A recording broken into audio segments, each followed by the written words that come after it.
Folks, Black Star Network is here. Hold no punches. I'm real revolutionary right now. Support this man, Black Media. He makes sure that our stories are told.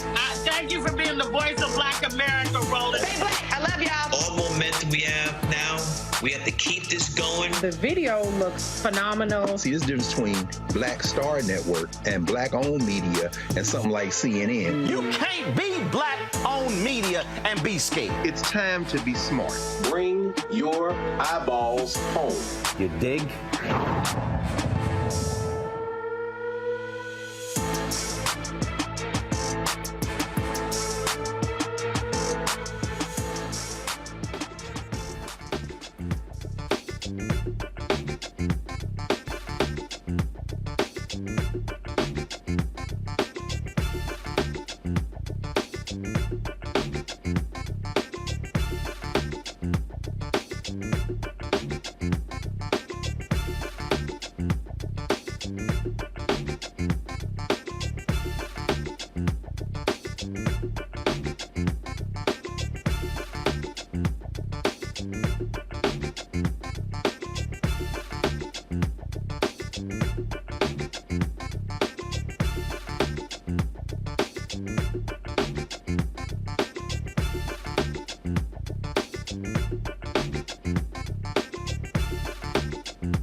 Today is Wednesday, July 5th, 2023, coming up on Roland Martin Unfiltered, streaming live on the Black Star Network. An L.A. Sheriff's deputy body slams a black woman as she is recording her husband being arrested. The Sheriff's Department calls the video disturbing. Protest will take place in a couple of hours. We will show you the body cam footage. Also, video shot by a bystander. We'll also take a look at the recent violence that gripped the country over the 4th of July holiday weekend. We'll break down the violence and examine if California governor's proposed 28th Amendment to increase the age to buy guns could help curb the rising trend of gun violence. The Supreme Court's decision to overturn affirmative action in colleges has ignited concerns about the future of diversity scholarships. We'll speak to a higher education scholar about the potential implications and explore ways to ensure our children can access education. Plus, India Arie has some words about the performances at Essence Fest this weekend. Speaking about Janelle Monae and Meg Thee Stallion, we'll show you what she has to say. Also, take your phone calls about what she called and others degrading the culture. It's time to bring the funk. I'm Roland Martin Unfiltered on the Black Star Network. Let's go. He's got it. Whatever the miss, he's on it. Whatever it is, he's got the scoop, the fact, the find. And when it breaks, he's right on time and it's rolling. Best believe he's knowing. Putting it down from sports to news to politics. With entertainment just for kicks, he's rolling. It's on go, y'all. It's Roland Martin, Rolling with Roland now. He's funk, he's fresh, he's real, the best, you know he's Roland Martin now.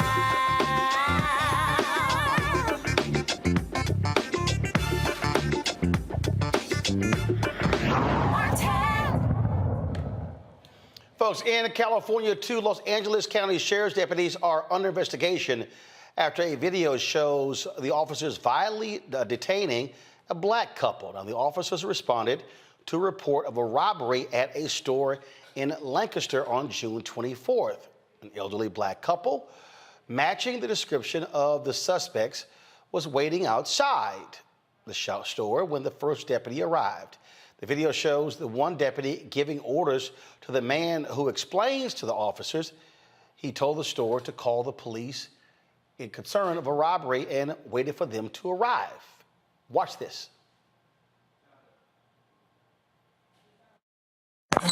Get on the ground, dude. Get out. Put your hands on the hood. Put your hands on the hood. Put your hands on the hood. Put your hands on the hood. Put your hands on the hood. Put your hands on the hood. Listen, have a seat then. Have a seat. Have a seat.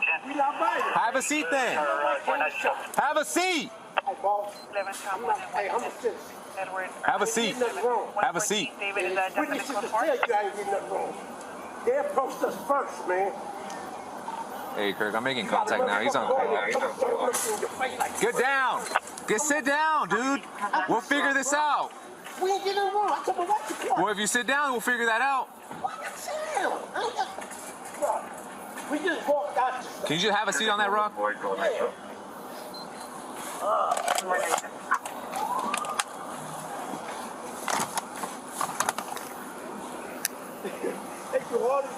I told him to call the police, bro. All right, just chill out. But look, when I stand up, hold on, dude. I waited for you.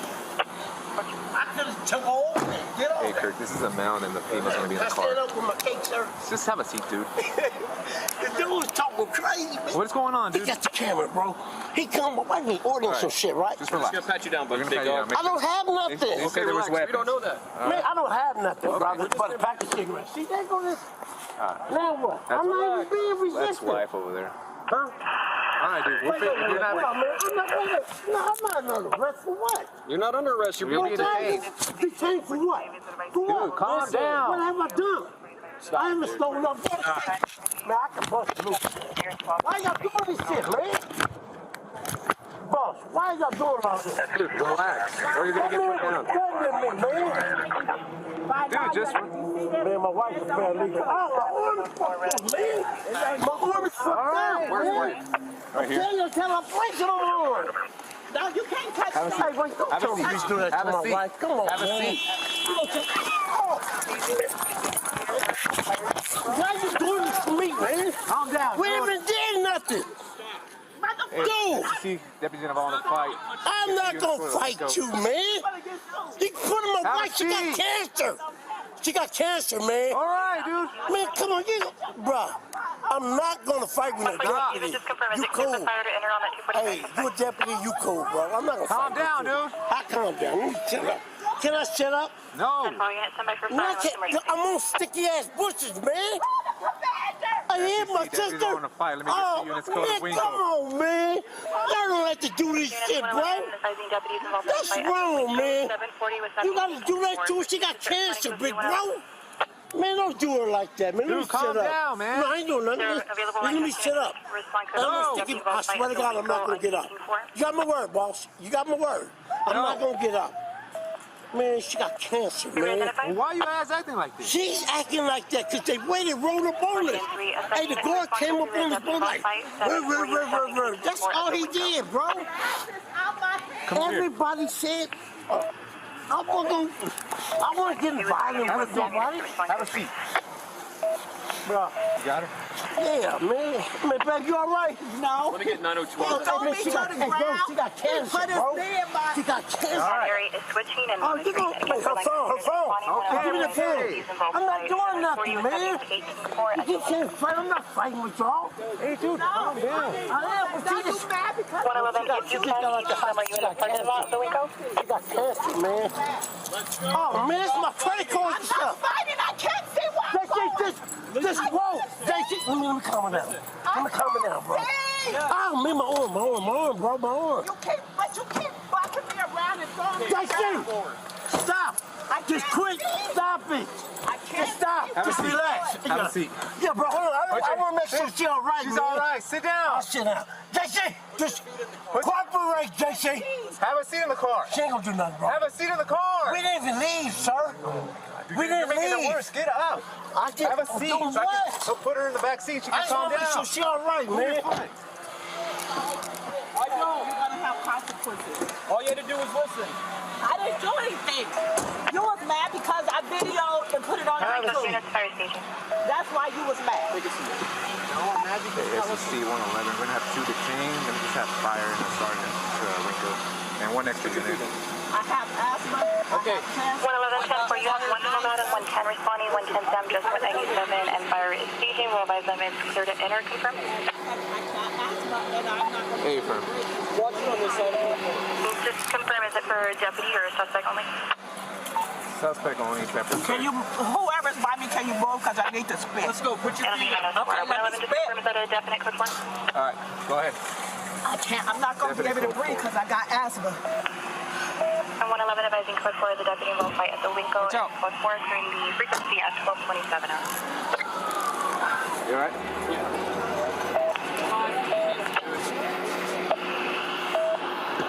Now, this next video is from the body camera of the second deputy who arrived on the scene. He is the one who violently attacked the black woman who was recording the incident.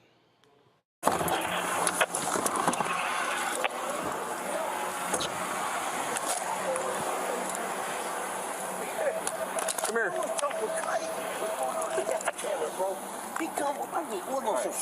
We're just gonna pat you down, buddy, big dog. I don't have nothing. Okay, relax. We don't know that. Man, I don't have nothing. Okay, we're just gonna pack a cigarette. See, there go this.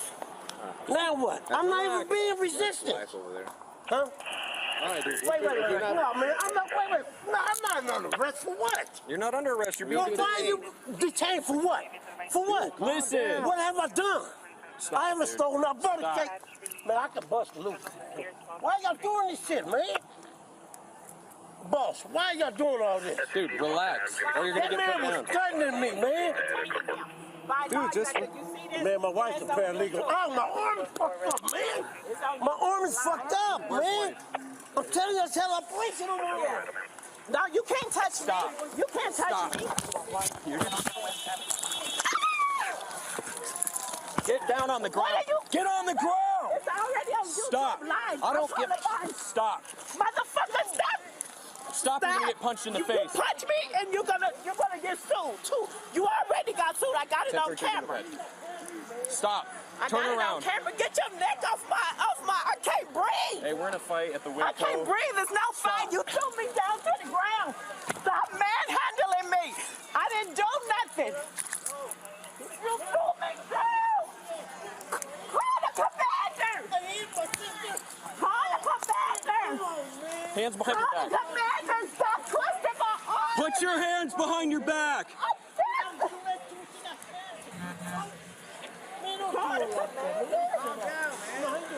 Stop. Commander, I'm not doing anything. Call the commander. Call the commander. Give me your hand. Give me your hand. I got my prescription glasses. I don't care. Eye surgery. Put your hand behind your back. Wait a minute, let me get my You're gonna get sprayed again. glasses out my hand.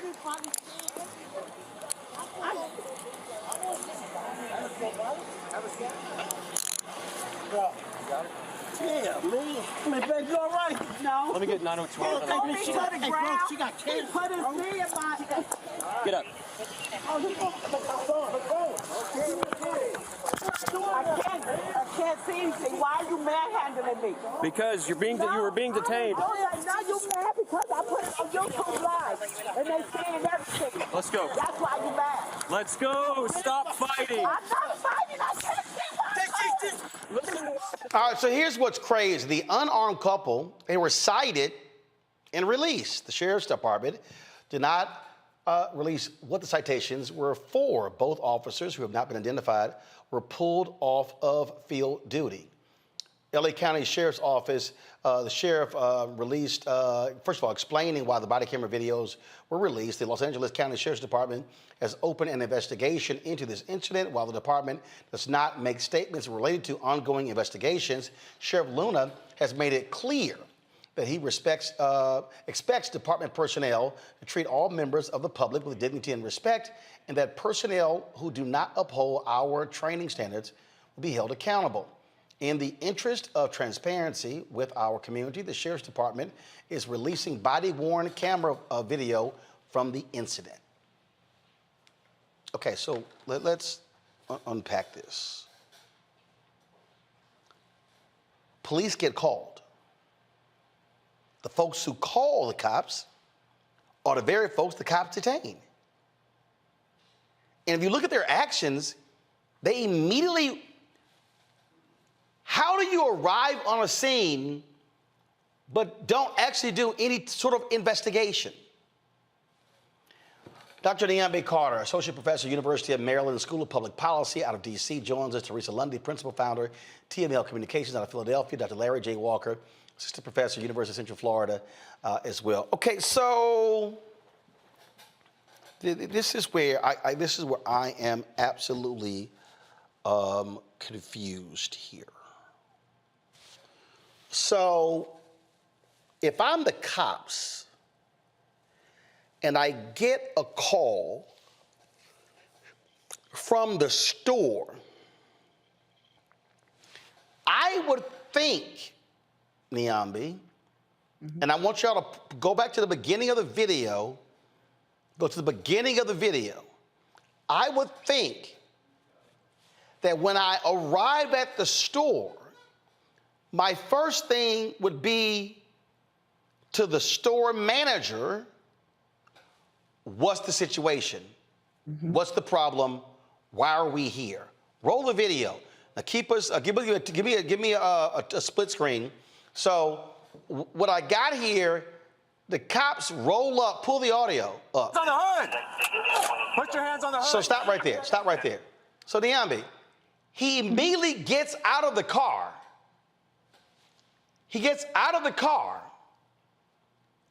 And he starts talking to the man, and he hasn't even determined what's going on. Am I the one who think this is crazy? Absolutely not. It's a black face in the vicinity, and they just went to the first person that they thought had committed a crime. I mean, didn't de-escalate, like you said, didn't ask a question, didn't do anything, immediately starts ordering this man to put his hands on the hood and treating him like a criminal with no information. There were probably hundreds of people in that parking lot, in that vicinity at that time, yet all he saw was a black face, and he immediately goes to,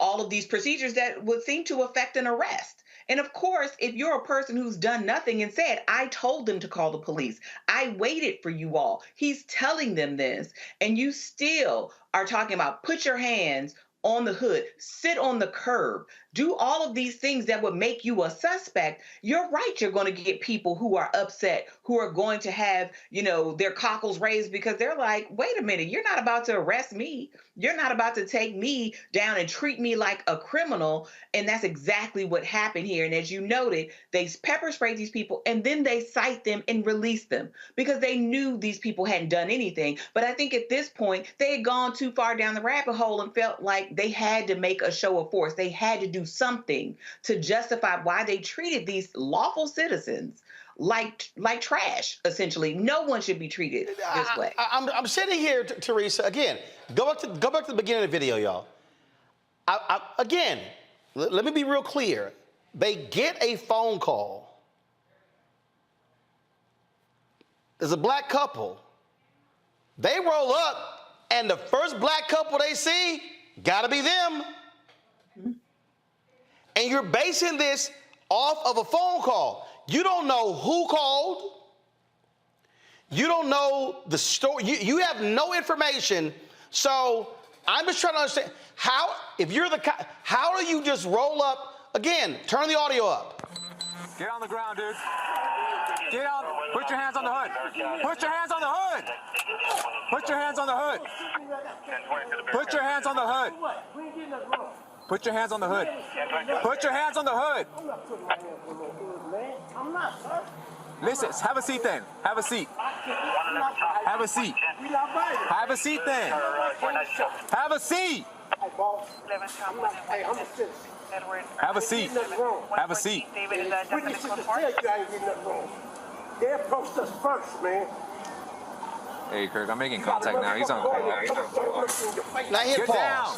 Hit Sit pause. down, dude. Hit pause. Now, Teresa, if you were standing outside of a store and a cop rolls up and the first words are, put your hands on the hood. For what? That is the natural reaction of somebody innocent. For what? You just roll up and just start barking out orders for no reason whatsoever? As my sister said, we black people has always been seen as the aggressor instead of someone, that is a citizen, that is paying taxes, that is just an equal part of society.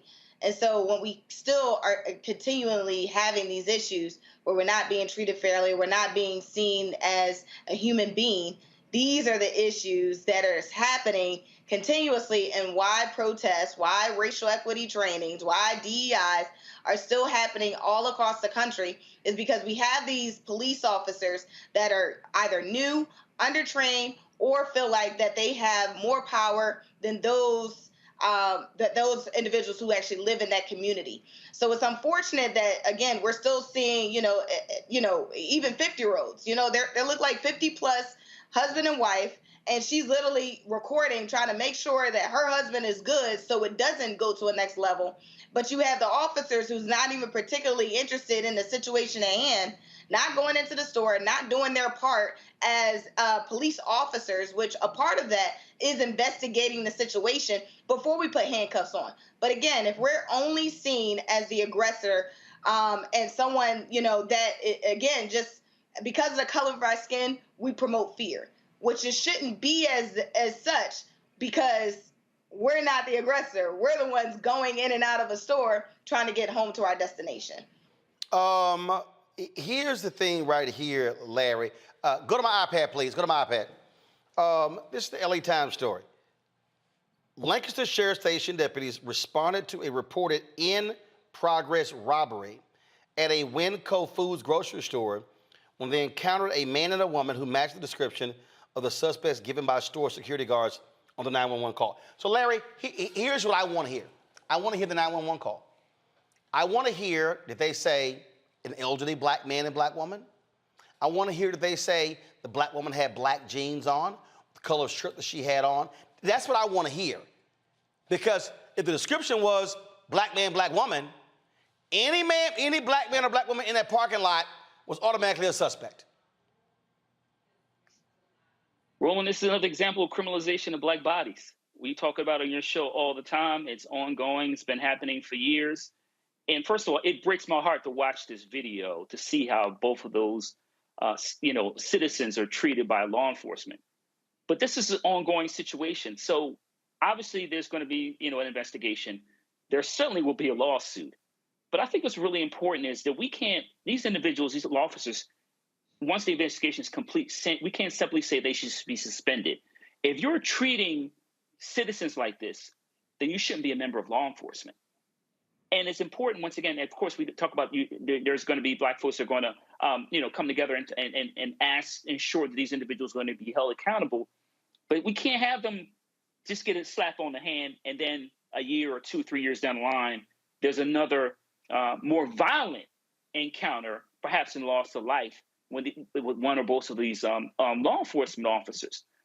But we can't, and as black folks, we're just sick and tired of watching these videos. We're also tired of being assumed to be guilty of something when, as you said, simply sometimes, whether we're walking in the mall, walking outside, in our cars, wherever we are, there's always an assumption of guilt before gathering all the information. As you said, he should have talked to someone from the store to gather more information, to figure out what was going on, and then had a very peaceful conversation, normal conversation with this gentleman if necessary. But to ask him immediately to accuse him and be accusatory and suggest automatically that he was the individual that's been accused of whatever crime they thought was committed is unnecessary. You add in the age, and that he also highlighted his wife has cancer, and that the other law enforcement officer pepper sprayed her and threw her to the ground. That individual, that law enforcement officer, should not be allowed to carry a badge and a gun anymore, because we can't continue to allow this to happen. And I need people to understand, this is real simple. Imagine if those cops got the call that it was a robbery, got out of their car, guns drawn. Those folks could have been shot. Absolutely. This right here, folks, is when we talk about, well, this is a problem. Hold tight 1 second. I got to go to a break. When we come back, more on Roland Martin Unfiltered right here on the Black Star Network. We will talk about so many other stories. First and foremost, Arie, boy, she had a lot to say about Essence Fest this weekend. Also, mass shootings took place all across the country on July 4th. What in the heck is going on? Plus, we'll talk about how Republicans now want to get rid of minority scholarships. What did I tell y'all in my book? It's called White Fear, How the Browning of America is Making White Folks Lose Their Minds. Get your copy, download it on Audible, get it from Target, get it from Amazon, get it from Barnes & Noble, get the book. I'm telling you, I've been trying to tell y'all all this was happening. People told me, other networks with white producers have said, oh, no, we don't like your title. Well, everything that keeps happening, I told you it was going to happen. Be sure to get that. Download the Black Star Network app, Apple phone, Android phone, Apple TV, Android TV, Roku, Amazon Fire TV, Xbox One, Samsung Smart TV. Join our Bring the Funk fan club, of course, by sending a check and money orders, P.O. Box 57196, Washington, D.C. 20037-0196. Cash App, $RM Unfiltered. PayPal or Martin Unfiltered.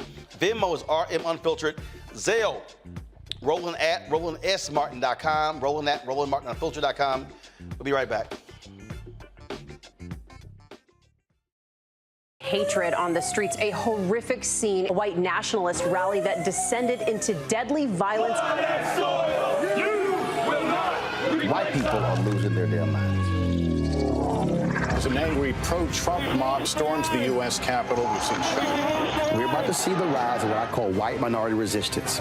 We have seen white folks in this country who simply cannot tolerate black folks voting. I think what we're seeing is the inevitable result of violent denial. This is part of American history. Every time that people of color have made progress, whether real or symbolic, there has been what Carol Anderson at Emory University calls white rage as a backlash. This is the rise of the Proud Boys and the Boogaloo Boys. America, there's going to be more of this. Here's all the Proud Boys, guys. This country is getting increasingly racist in its behaviors and its attitudes because of the fear of white people. The fear that they're taking our jobs, they're taking our resources, they're taking our women. This is white fear.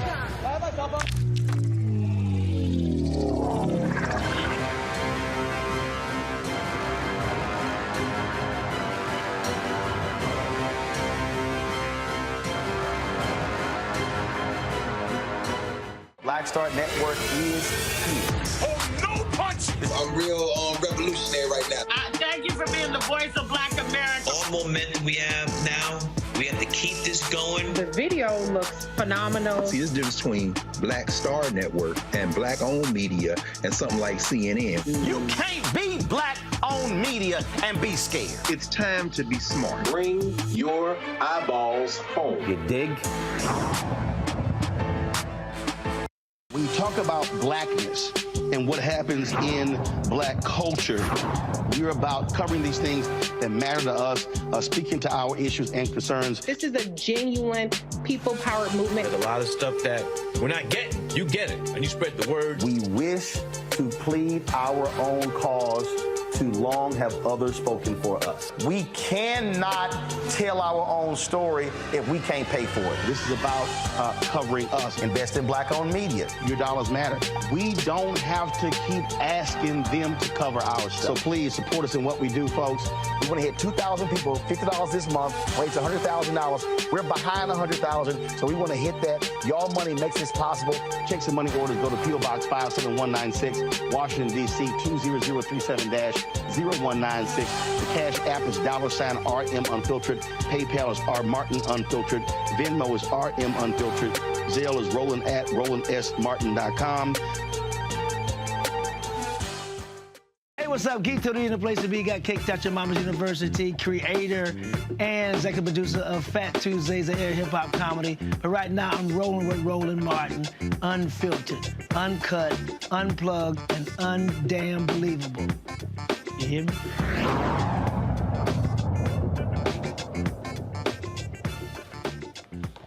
All right, folks, 2023 is on track to becoming the deadliest year for mass shootings in U.S. history. That's according to the Gun Violence Archive, who's been tracking this data since 2014.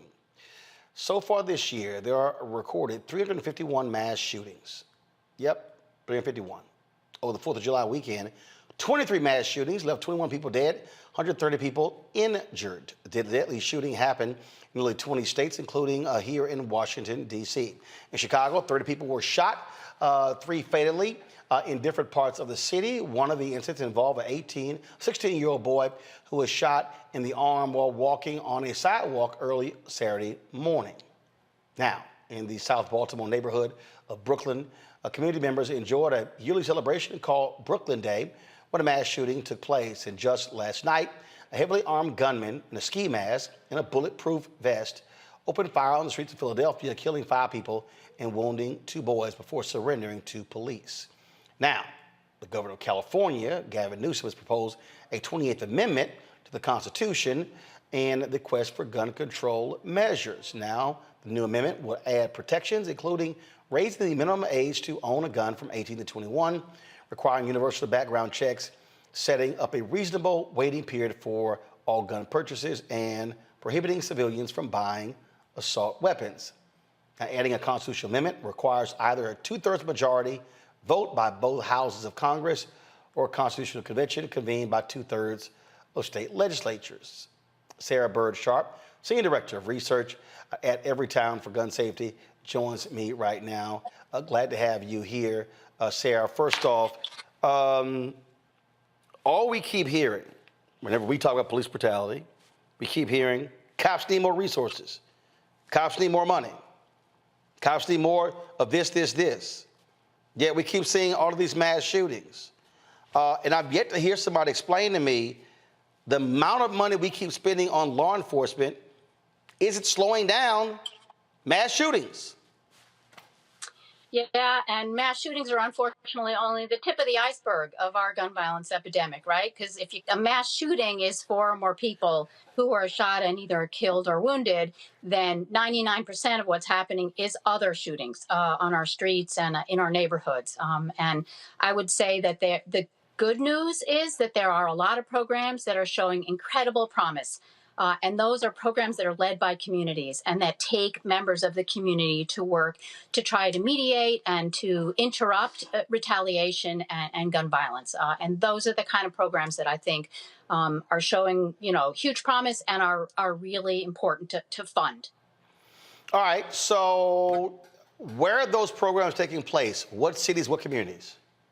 So those programs are all over the country. There's street outreach programs that employ workers sometimes who themselves have come, have been involved in crime in their, when they were younger, and they're trained to sort of mediate and to prevent things, particularly risk individuals. There's also really great programs in hospitals across the country that support for a gunshot wound, and that's like a unique moment of opportunity to engage them, to prevent them from retaliating when they get out and from being readmitted, a few months later. Those hospital violence intervention programs, robust research shows are really working, and they're happening in hospitals in cities across the country. So if we have examples of that working, why aren't cities doing more to fund those efforts, to promote those efforts? Because we keep seeing these problems. I mean, it's a really great question. And the craziest thing about it is that you can save so much money from these programs. I mean, one, homicide, costs a city millions of dollars in all of the costs. And yet one summer employment program that takes a kid who would otherwise be sort of unmoved, have any structure in their day, and gives them, mentorship and training job for the summer is, $3,000 or so. It's a really, really important ask, and we strongly support these programs, and we are doing research to study them, to understand, why they work and where they work best. Let's talk about this amendment Gavin Newsom is proposing. I mean, look, we've got so many red states. I get the point. We can't even get that bill through Congress. How in the hell are we going to get 2/3 of the House and the Senate and then get the states to ratify it? I think my energy on the kind of programs that you just, would be put on the kind of policies that you just talked about at the beginning, because those policies, in states where they exist are shown to work, background checks on all guns so that we can prevent the kind of shootings that we had this weekend of people who should never have had access to a gun in the first place. Background checks are, in a bunch of states, and in those states, research shows that they work. The other one that you mentioned, really important, is the minimum age, right? In a number of states in this country, you can, when you're 18, buy a long gun, including an assault weapon. How does that contribute to public safety how could that possibly contribute to public safety in our communities? Well, you're absolutely right. And again, I just think, I get his point, but I think a 20th Amendment is a long shot in this country. It's been a long time since we actually added a constitutional amendment. Came very close in the late 1960s, but that is simply so difficult. I think, frankly, it's a lot easier if you change the makeup of the House and the Senate to actually get these actually bills through. But of course, it's going to face stiff opposition from gun-loving Republicans in this country. Yeah, like I said, I prefer to put my energy on the kind of policies that, robust research is showing us actually do save lives, actually do reduce assaults and homicides and even gun suicides as well. And one of the things, there are more guns in this country, we all know, than people, right? So that's the fact that we're working with. But responsible gun owners know to keep their guns stored securely, unloaded, locked in a safe and separate from their ammunition. And those are the kind of programs and policies that I believe we need to put our energy into. All right, then. Sarah, I certainly appreciate it. Thank you so very much, and keep up the great work. Thank you so much. Folks, going to a break. We'll be back. Roland Martin Unfiltered right here on the Black Star Network. We'll be talking about India Arie.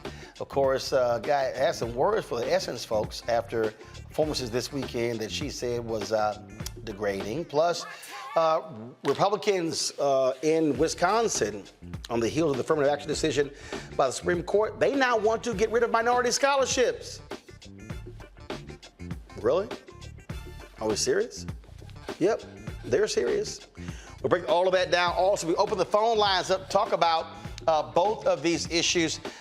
Give us a call, folks. 202-890-1199, 202-890-1199. If you want to weigh in and share your thoughts on those two stories, we will do so. 202-890-1199.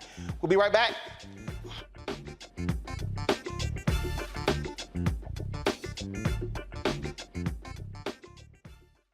My early days on the road, I've learned, well, first of all, as a musician, I studied not only piano, but I was also drummer and percussion. I was all city percussion as well, so I was one of the best in the city on percussion. There you go. Also studied trumpet, cello, violin, and bass, and any other instrument I could get my hand on. And with that study, I learned again what was for me. I learned what it meant to do what the instruments in the orchestra meant to each other in the relationships. Right. So that prepared me to be a leader. That prepared me to lead orchestras and to conduct orchestras. That prepared me to know to be a leader of men, they have to respect you and know that you know the music. You have to be the teacher of the music. You have to know the music better than anybody. There you go. Right, so you can't walk in unprepared.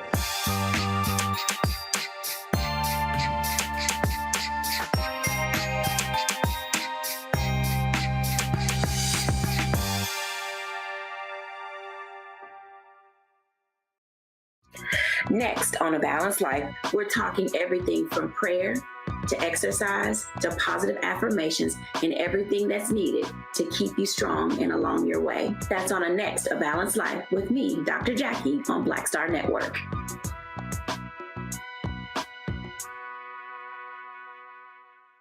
Bruce Smith, creator and executive producer of The Proud Family, Louder and Prouder, and you're watching Roland Martin Unfiltered.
All right, folks, welcome back to Roland Martin Unfiltered on the Black Star Network. Cannabis continues to be an issue where it's being legalized across the country, but the military still tests for cannabis use. Matt Gaetz, Congressman from Florida, he wants that to stop. It was proposed in the National Defense Authorization Act. He contends that with the increasing number of recruits who test positive for marijuana use, that, you know what, it's time to change this. Really, another amendment would explicitly allow military members to consume CBD products that are legal under federal law. That was proposed by Republican Tony Gonzalez of Texas. Go to our panel. Larry, I'll start with you. Does this make sense? It does. Obviously, we just saw a few days ago, July 1st, recreational marijuana use became legal in the state of Maryland, and there are a number of states throughout the country that have legalized recreational marijuana. We also have to recognize, Roland, that we need to change the policies that relates to how we view marijuana. But a lot of states, and particularly those in the Deep South, haven't caught up to what's happening today. But we know traditionally, Roland, for years, marijuana use Americans use marijuana consistently, regardless of race, ethnicity, or socioeconomic status. But I think this move is an important one. I think I might also add that that they're talking about the U.S. military, and obviously want to increase the number of individuals they recruit and who stay in the U.S. in the armed forces. But it's time for the federal government to catch up to modern society, not only in this issue, but other issues. But I think this is an important amendment. And once again, we've been fighting for years to decriminalize marijuana use. And I think this is another step in terms of recognizing this. Times have changed. Teresa. Yeah, I think it's well overdue. That we are still currently fighting here in the Commonwealth of Pennsylvania for legalized marijuana, even locations to make sure we can have a base to even be a part of the cannabis program. So I think the steps are being taken. I think when other states more so start to follow the trend, Pennsylvania is a very interested state. So we're going to, keep fighting as we can and advocate. But I think if more voices actually, are coming to the table, we could probably get this through. Niambi. Well, I think we really need to listen to the service members here. I mean, they're the ones who are directly impacted by this. They're the ones who get in trouble for this. I do think we have to accept the fact that people are different now. Attitudes about marijuana are different now. And the service people that they're trying to recruit are coming from states most of the time that have already legalized marijuana and have very different attitudes about the drug. I think it's going to ultimately be up to service members and should be left up to service members what they think best, since they're the ones who have to live under these rules. They're the ones who have to experience the consequences that come from a zero tolerance policy where marijuana is considered.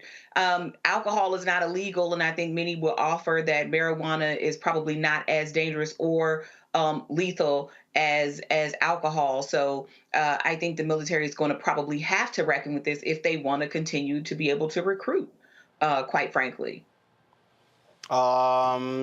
Interesting point. We'll see what happens there. Let's talk about New York, where Yusef Salaam, one of the Central Park Five, who was later exonerated, is now headed to the New York City Council. He's now being declared the winner. It was a very tight race there in New York, but again, he is now being declared the winner of the Harlem City Council primary. That is a huge move there. Of course, generated lots of attention. 1989, when he and several others were arrested in the case that attracted national attention. Now, of course, winning the primary, now moved to the general election, and pretty much is guaranteed to win that Democratic seat. I think right there, Teresa, it says a lot to have someone like Yusef Salaam, who is going to be operating in a public policy position. for him to win, and now gets to, and this is the same person where the city council and Bloomberg fought like crazy, Mayor Bloomberg, but they actually had to pay that big settlement to them. He now is going to be in a position to have an impact on public policy, especially when it comes to police. Yusuf is an example of what we should be looking for in our leaders. You know, he's not an advocate. He's actually a victim of the system. And so him even, understanding that the amount of issues and turmoil that he had to endure for 5 years or, many years, I don't remember the number count, but for many years that he had to deal with prison, he had a very good understanding of what the lay of the land is inside. He could have went to law school, probably did, not sure. But whatever he did, he understood the system. The people love him. That it's not just the story. It's about what you do after the story is told. But he didn't allow the criminal justice system to really define his life.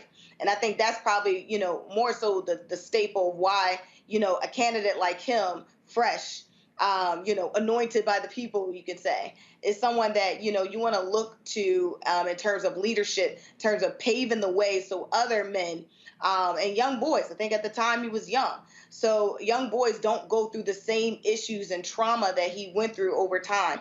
And so, again, if we can get, I'm all for the advocates, but if we can get somebody, who with that same mindset, who's really talking about change, to understand it from inside and out, then I think you can really govern not only a city, but, maybe a country one day. Absolutely. Niambi, your thoughts about him again now headed to the city council? Yeah, I mean, listen, that's a feat anywhere. I mean, New York has such a really complicated, incestuous political system. The fact that he was able to penetrate and be successful in one of the biggest cities, in one of the most consequential places anywhere, I think is huge. I think it is also speaking to the appetite of New Yorkers for probably a transformative leader. I mean, I don't know what else he wants to do post city council, but we certainly know this is one route to more leadership and bigger opportunities. But I mean, the city has been crying out from mayor to mayor, whether we're talking about from Giuliani to de Blasio and to now Eric Adams, for better representation of Black people in that city, to not have someone simply tell them, you get more police and we're going to give the police more overtime, but yet we still have housing concerns in that city, right? NYCHA has been under review, under investigation for many months. So you still have poor people in that city can't find any place decent to live, even from the city. We're talking about people who don't have access to market rate homes, right, because of the way that works. And so I think his election is speaking to not only the sort of criminal justice reform, but also the real lived concerns of the citizens of Harlem and the folks who are living in New York writ large. So I am really excited to see what he does with this city council seat, but also how he might bring others into the political process that might have decided they didn't want any parts of it. The thing here, Larry, first of all, go to my iPad. This is the results. They had ranked choice voting, and so they had to finish the tabulation. Larry, Yousef got 63.8% of the vote. Inez Dickens got 36.2%. I mean, this is significant. And again, he now moves towards the Journal. It's a Democratic seat there in Harlem, so he pretty much guaranteed to win. Roland, I posted this on social media last week. Congratulations, Dr. Salam. This is quite an accomplishment. My colleague talked about New York City politics. I work for a former New York City congressman and know how tough that environment is to win at any level. But like I said, congratulations. I think it's also important to highlight, in part, him being part of the Exonerated Five and how we deal with issues relating to law enforcement, particularly in New York City. Roland, I just saw a stat that highlighted over the first couple of months in New York City that police chases have increased by like 600%. So someone like Dr. Salam, who's been, it's like to be criminalized and put in jail for a crime he didn't commit, understands that and can fight for the kind of reform that we continue to see not only in New York City, but also other parts of the country. Lastly, Roland, another point I want to make is let's not forget Donald Trump's involvement and forget that ad he took out calling for the death penalty for the Exonerated Five. So it's interesting in terms of two politicians, Donald Trump and Dr. Salam, in terms of the trajectory of their lives. But once again, I want to congratulate him. This is an incredible accomplishment considering all the barriers he had to overcome. Absolutely. And I also think it's important for people to understand that it is, again, one thing for folks to complain about public policy. It's another when folks decide to actually run, to get involved in elections, in public policy. I say this all the time. You can't talk about you want to demand changes in public policy if you don't change the politicians. That kind of goes hand in hand, Niambi. Oh, absolutely. And I think, New York is one of those places because it is so hard to break through. You see the same people over and over and over again. I think it's also important to note how that victory, you look at the margins, they're large, but how few people actually showed up to vote in this election, which also tells you how much people have sort of defected from the process and how much they stay out. I mean, people really don't pay attention to these local elections, but these are the kind of elections that matter. If you care about zoning, if you care about potholes, if you care about trash pickup, you care about having your streets clean, these are the elections that really, really matter. So I think him being there hopefully will be able to bring in not just fresh blood, but a new way of thinking about how business is conducted in that city. He certainly can't do it alone. I mean, the New York City Council is huge. I mean, there are over 50 members, but at least I think him being there can perhaps be a clarion call to other people who think they're too young or don't have enough experience, that they can actually become leaders in this city, and not just through what happened to them because of the tragedy, but because of how they use their life as an example, wherever they may find themselves situated. All right, hold tight 1 second. We come back. We'll talk Republicans wanting now in Wisconsin now wanting to get rid of minority scholarships. Don't think for a second it will be the only state. You're watching Roland Martin Unfiltered on the Black Star Network. Download the Black Star Network app, Apple phone, Android phone, Apple TV, Android TV, Roku, Amazon Fire TV, Xbox One, Samsung Smart TV. Also, folks, we want you to support us in what we do. Your dollars matter. When you give to us, it allows for us to be able to do the work that we do that nobody else is doing. So many people stopped me when I was in New Orleans for Essence, talking about how they enjoy the show, how important it is.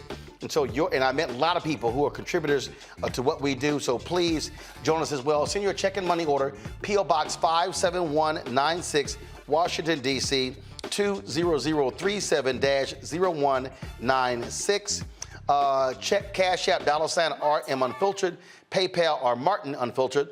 Venmo is RM Unfiltered. Zelle is Roland at RolandSMartin.com. Roland at RolandMartinUnfiltered.com. YouTube, why we have 697 likes? Thousands of y'all are watching. Hit the like button. When I come back from break, we should easily be over 1,000 likes. I see y'all commenting. Hit the damn button. Also, get a copy of my book, White Fear, How the Browning of America is Making White Folks Lose Their Minds. Available at bookstores nationwide, Amazon, Barnes & Noble, Target. Download your copy on Audible. I'll be right back.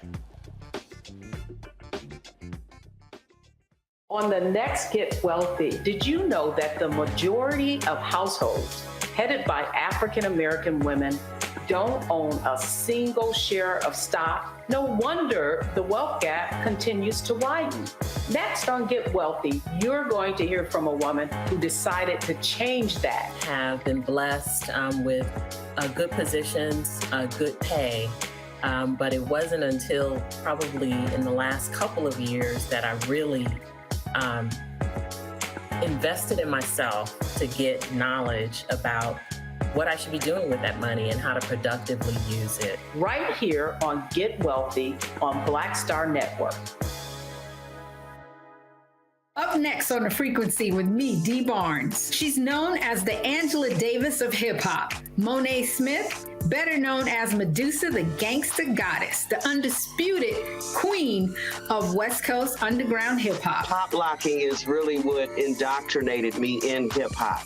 I don't even think I realized it was hip-hop at that time. Right. You know, it was a happening. It was a moment of release. We're going to be getting into her career, knowing her whole story, and breaking down all the elements of hip-hop. This week on The Frequency, only on the Black Star Network. Hey, it's John Murray, the executive producer of the new Sherry Shepherd Talk Show. You're watching Roland Martin Unfiltered.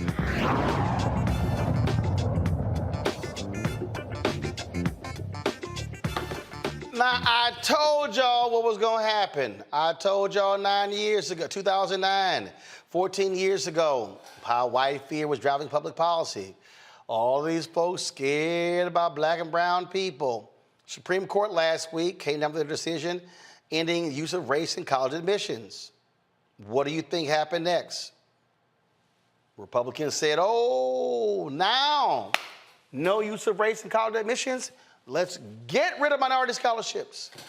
That's right. The Speaker of the House in Wisconsin threw this out there. He's the State Assembly Republican Speaker, Robin Vos, suggested he'll move to ban grants designated for minority undergraduate students in Wisconsin. He responded to a tweet claiming a minority scholarship program designated for students who are Black, Indigenous, Hispanic, or Laotian, Vietnamese, or Cambodian descent amounted to discrimination. He said, we're reviewing the decision and will introduce legislation to correct the discriminatory laws on the books and pass repeals in the fall. Education scholar Dr. Mary McConnor, owner and founder of Inclusive Excellence Consulting and hire from Memphis, joins us right now. So, all right, look, this is real simple,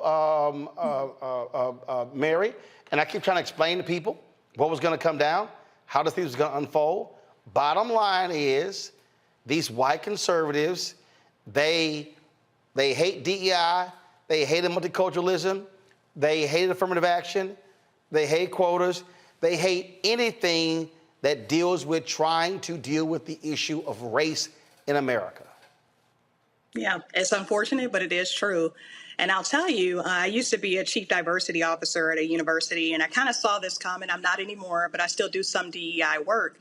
And when I saw what was happening in Florida with the DEI bans and what happened in Texas, I knew, I was like, okay, they're gaining some momentum here. And, once SCOTUS, made that decision about race-conscious admissions based on affirmative action, I knew, I was like, okay, this is giving them a lot of momentum to say, okay, let's look at everything. Anything that has strategically leveled the playing field for students with historically minoritized identities, we're going to go after it. And so, like I said, unfortunately, while I think it's really unfortunate, a part of me was not surprised. And what I'm hoping that folks don't do is bury their heads in the sand and hope that somebody else solves this problem. I think it's important for us to speak up and say, hey, this is not okay. This is not okay. Charles Barkley, he announced after the Supreme Court decision that he had changed his will and for $5 million to go to Black students. The reality is you can do that when it comes to your private money. But I'm telling you, these folks and many of our people living in these red states, they are going to attack anything that deals with trying to level the playing field. That's exactly right. And shout out to Chuck, by the way. I'm an Auburn grad, so War Eagle to Chuck. And I did see that announcement come out about him trying to create scholarship opportunities for Black students. But you're absolutely right. And I think right now is a really pivotal time for higher education, right? Because a lot of these schools have said, okay, we're committed to equity and inclusion. We care about our students' success. We want all students to come here.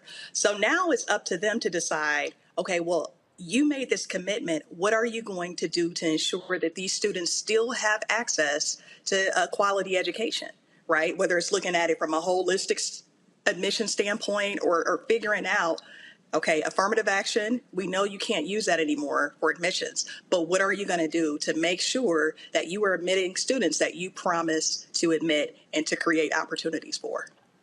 Questions for the panel. Larry, you're first. Yeah, thank you for, your insight. So I'm in the state of Florida, and I already kind of what Roland talked about. I saw what was happening once the DEI bill went in effect a few days ago, and I talked about the impact it's going to have on minority scholars. But I wonder what your thoughts are about, use the phrase like turning back the clock, so to speak, in terms of what's happened with some of these laws.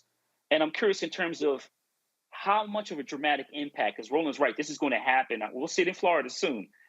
What do you think the generational impact will be as they continue to reverse these scholarships? Now we talk about Wisconsin, Missouri has already announced that they're going to do the same thing. Like I said, the state of Florida, among others, will take the necessary steps.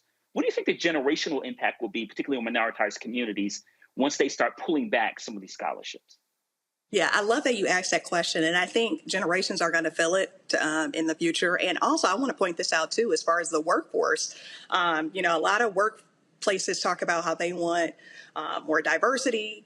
And you have to look at the college to workforce pipeline, right? If you don't have diverse students graduating from these colleges and universities, guess what? You're not going to have a diverse workplace. And so not only is it going to impact generations, different, Black and brown and historically marginalized communities, but it's also going to impact the workforce too. And that's why I think it's equally important for all of the employers who have made these commitments to equity and inclusion and to creating opportunities for folks with historically minoritized identities to speak up as well. If they truly are committed to the work, now is the time to make a stance and say, okay, we are going to continue doing what we said we were committed to doing.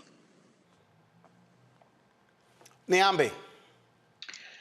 So thank you for that. So how do you think this might trickle up, if you will? So they're starting with undergraduates, but we also know that there are different kinds of pipeline programs for graduate education, even faculty hires, right? There are varying ways that faculty of color get hired, and you're still talking about a relative sliver of Black folks in the faculty ranks and certainly in the tenured faculty ranks. So how do you think this kind of moment where they're talking about scholarships for undergraduate students trickle up to these other levels of higher education?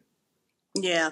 And you know what? That's an excellent question. And a lot of colleges and universities, they're already seeing it, right? So at one point, a lot of colleges and universities went to requiring that faculty members and staff members write diversity statements, right? If there was a position open, it was like, okay, tell us your stance on what you think about diversity and inclusion. And a lot of organizations have already taken that away. And then there are some organizations out there in terms of colleges and universities that have already started looking at their hiring processes and saying, okay, maybe we need to get rid of affirmative action as it relates to hiring and recruiting faculty members. So we're already seeing it.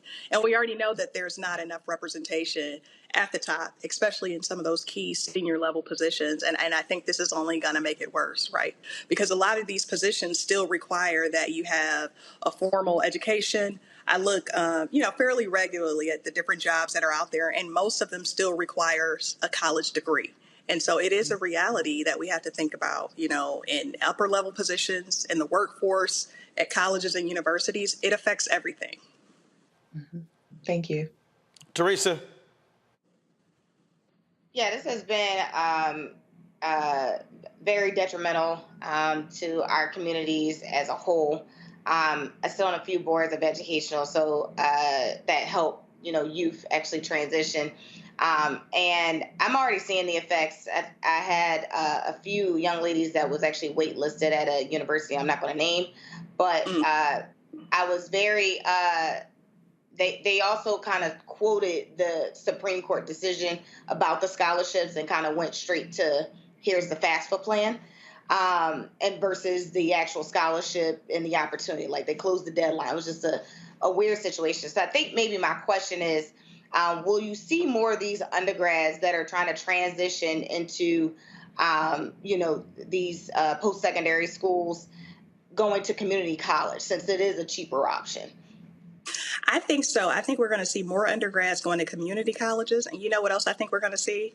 I think we're going to see especially Black undergraduate students going to HBCUs. And I'll tell you all, I've always been a strong advocate for HBCUs. I did my dissertation, my doctoral dissertation on historically Black colleges and universities, and just looking at, the student experience there and looking at the faculty experience. And here's what we know. HBCUs are known for creating inclusive environments where students thrive.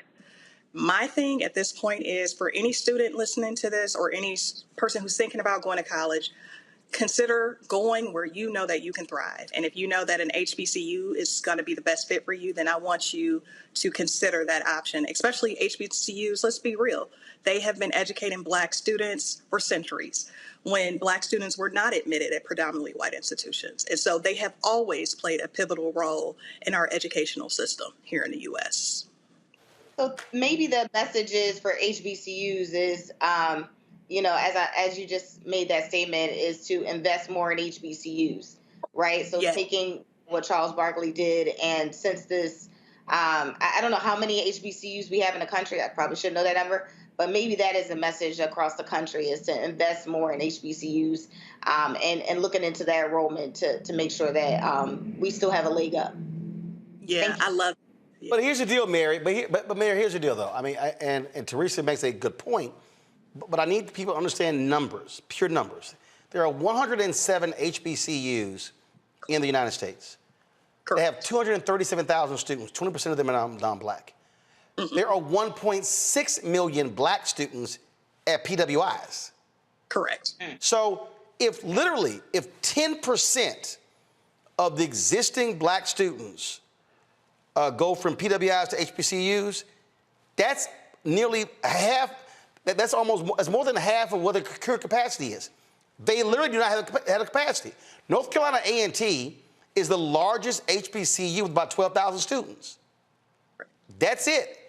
You've got some mid-size PWIs that are 25,000 students.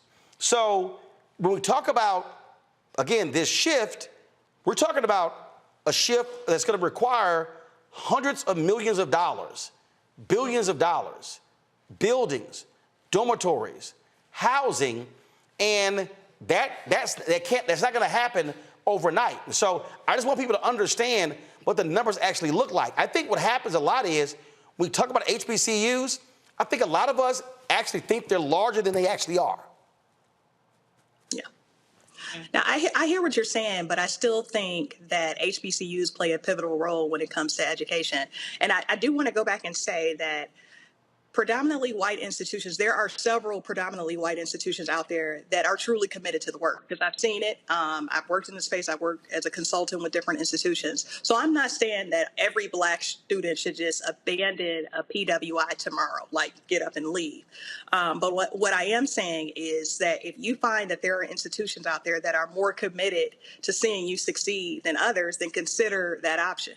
I live here in the South part of the country, and I know like there are some schools here that are more committed to it than others. I've seen it. And if you feel like, okay, you know what, I'm going to go out west, I'm going to go to the Midwest, I'm going to go out east to a school that I know where I would feel a sense of belonging, I feel like they care about my success, then that needs to be a viable option. But I think students need to look at all options. Oh no, absolutely. But what I want folks watching and listening to understand that when we have this conversation, we're talking about pure numbers. Yeah. We saw it this year. Florida A&M, Morehouse, Tennessee State, Texas Southern, numerous institutions, even with the existing capacity, because there's been an increase of folks applying to HBCUs in the last 3 to 5 years, they can't handle the capacity right now. And so we need the public to understand, when we talk about support HBCUs, especially state institutions, that is going to require a massive level of investment, and we must be prepared to argue and actually fight for that investment.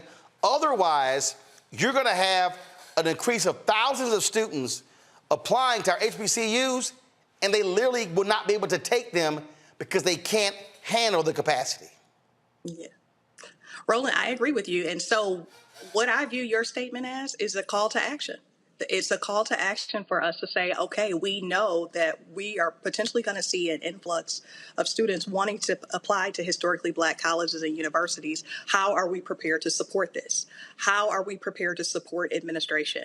How are we prepared to support the faculty? And most importantly, what kind of resources are we prepared to put behind it? So, I agree with everything you're saying. I do recognize that it's a capacity issue, but I also think that it's important for us to think about how we're going to support these institutions and institutions that are actually committed to supporting black students, brown students, indigenous students, and students with historically minoritized identities.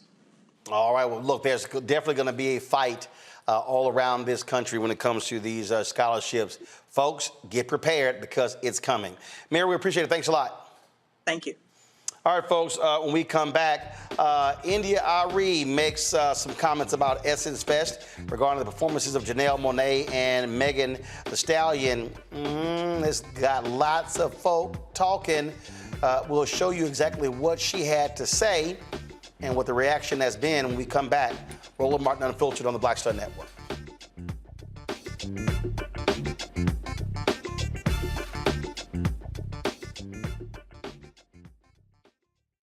Next on the Black Table with me, Greg Carr. Succession. We're hearing that word pop up a lot these days as our country continues to fracture and divide. But did you know that that idea, essentially a breaking up of the USA, has been part of the public debate since long before and long after the Civil War, right up to today? On our next show, you'll meet Richard Crichton, the author of this book, who says breaking up this great experiment called America might not be such a bad thing. That's on the next Black Table, right here on the Black Star Network. I'm Faraji Muhammad, live from LA. And this is The Culture. The Culture is a two-way conversation. You and me. We talk about the stories, politics, the good, the bad, and the downright ugly. So join our community every day at 3 p.m. Eastern and let your voice be heard. Hey, we're all in this together. So let's talk about it and see what kind of trouble we can get into. It's The Culture, weekdays at 3, only on the Black Star Network. Me, Sherry Shepard with Sammy Roman. I'm Dr. Robin B., pharmacist and fitness coach, and you're watching Roland Martin Unfiltered.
On my hand and I put it in his hands. He's a friend.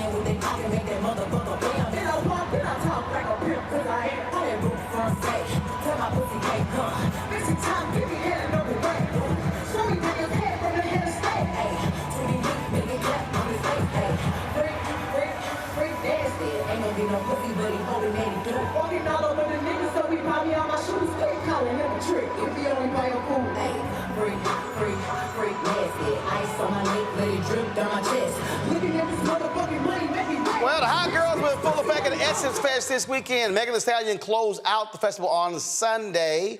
Of course, the previous night, it was, of course, a great performance by Missy Elliott.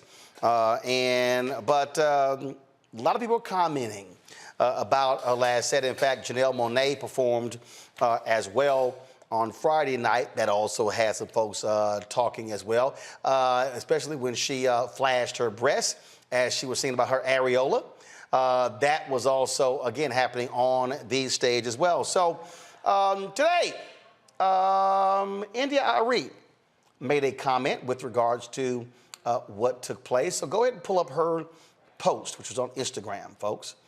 Pull it up. She goes, the issue is what is context? Humanity does everything, but does everything belong in a stage? No. Is everything for kids? No. Is everything for everybody? No. So when we, as a culture, make something like this mainstream, it shows a lack of discretion and discernment. To those in the comments who laugh at anyone who wants these things for our culture, you certainly have that right. Just as many folks have the right to want our mainstream international export, our music, to show us in a respectful light. I like to go on the record saying this won't age well, and that's my issue. I love Janelle and Meg the way I love us all, and I don't like this moment. Don't bother debating me, LOL. She said, I do this for 25 years. So she had those comments. And then, of course, she also, again, so when the backlash happened and folks were commenting left and right, she then addressed the issue on her stories. Let me go to it real quick here. Okay, give me a second. And so if you go to my iPad, please. So she posted this. So this is happening today. Then she posted, I hate defending simple logic, so I'm going to just say this. This is not an issue with any of my sisters, period. I'm an old school, long-time affirming voice for women. My record speaks for itself. I love humanity, even in all this bullshit, LOL. And all I'm saying is context matters. Debate that if you want, LOL, but I said what I said. And why did I say it? Because just like everyone else, I'm entitled to my option, but also I do this work my whole adult life. The work of uplifting and loving and affirming and supporting the wellness of black women and all people at large. How effective I was, I guess depends on who you ask. For 20 plus years, I ran 100 miles an hour at all times in the name of healing. So when I see something that sparks my personal mission, I speak. There's not scandal here, just one woman's opinion. But what I would never allow is for anyone to paint me as a person who would use other women for kindling in the burning down of the patriarchy. No. I love all female artists because I know firsthand how hard it is to be one. I've released 8 albums and have myself played the Essence main stage 6 times. What I see here is the mainstreaming of cults that, in my honest opinion, should be adult-only entertainment. And I've been saying this same thing for over 20 years. Why? Some could say my ideals created a less successful business model, LOL. But I stand by them because my gut tells me to. So much more to say, but I don't feel like it. I'm in a big real-life moment and having a bunch of stuff going on. Also, in case you missed it, protecting my peace in 2023. She then puts, I'm open for a smart debate or a real conversation, but I don't do this social media self-propel outrage BS. I put me first in my life. I do this for self-care thing for real. Lastly, in case anyone missed it, I do not make a practice of publicly criticizing my sisters. My thoughts are around Essence Festival and context, which really is logic. I'm not addressing this anymore. Peace. Then she goes, why is it so hard for people to understand? It's crazy to me the level of explanation needed. Why is everything a thing? It's you, not me, LOL. All right.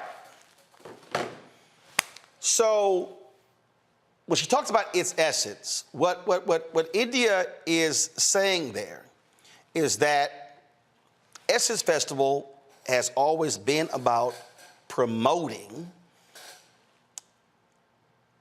powerful black women, been promoting the image of sisters.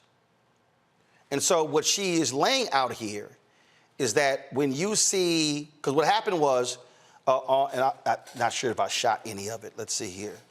So during Megan's set, she called up the audience.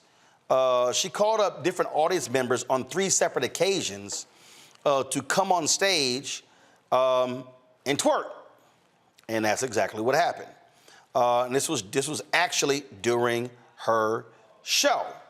And so people were, again, on the stage, and they were dancing. Now, so when she's talking about Essence folks, she's talking about those putting it on. What are you projecting? And then what then began to happen is there are a lot of people who then begin to say, hey, this is not what Essence is all about. I can tell you, as somebody who was sitting center row on the 7th row, literally right in front of the stage, I saw a number of people, older black folks, walk the hell out. There were some who had children with them, teenagers, as they walked out as well. And then, of course, Meg's whole set, every single one of her songs was saying the same thing, what she always talks about. And it all involves sex. So we have to ask the question, okay, your Essence Festival, you had 50 years of hip hop, and you had Jermaine Dupri, you had Ludacris, you had T.I., you had Ice Cube, you had Ice-T, you had Trina, Missy Elliott, all these different acts. The question that we do have to ask ourselves is, are there certain acts that should be in an adult-only space? And the other question is Essence right to promote a Meg Thee Stallion and the show that Janelle Monae put on? Arie says, context. We're taking your phone calls on this. I'm going to go to my panel and discuss this as well. If you want to weigh in, give us a call, folks. 202-890-1199. 202-890-1199. Let us know if you were actually at Essence Fest, if you were actually at Janelle Monae's show or Megan Thee Stallion show, and love to hear that. Uncle Luke did weigh in. I thought this was interesting. So do y'all have his tweet? He goes, so what happened was the folks at Essence posted a video of Janelle Monae showing her breast. He goes, what is this girl going through? She's never been out there like this.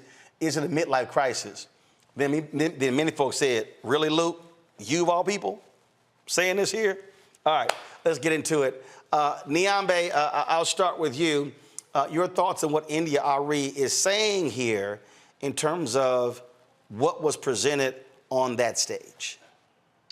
Well, look, I mean, people have their opinions. I mean, everybody's going to feel differently. I think Essence knew full well what they were doing when they invited Janelle Monae, whose breasts are freely shown on her album that's out right now, and Megan Thee Stallion, whose music has always been very explicit and very adult. So they knew what they were booking. I think, her point about context, I think, can be made about lots of things, because Juvenile was also performing Back That Ass Up at this same Essence. And so I'm always interested when women become the sort of targets for critiques about sexuality and over-sexualization. Now, I don't think Arie was attempting to call out those two women in particular, but I think perhaps she feels like people like my mother feel, or people like my aunties feel, who feel like this isn't the venue. This is crass behavior that should be somewhere else. I mean, I think at this point, we should probably stop being shocked by respectability politics And I think there's a conversation to be had here, but I don't think that anything India Arie said is anything that we haven't heard before or anything that we are unfamiliar with. I think people have very different visions and versions of what their feminism looks like, or what it looks like to uplift and uphold Black women. And I think, you have younger generations who say, we don't actually care about any of that because we have a right to the full range of human expression, even if it's raunchy, even if it's sexy, because quiet is kept. People thought this about Black women before these women even existed. So it doesn't matter whether they come out there with turtlenecks and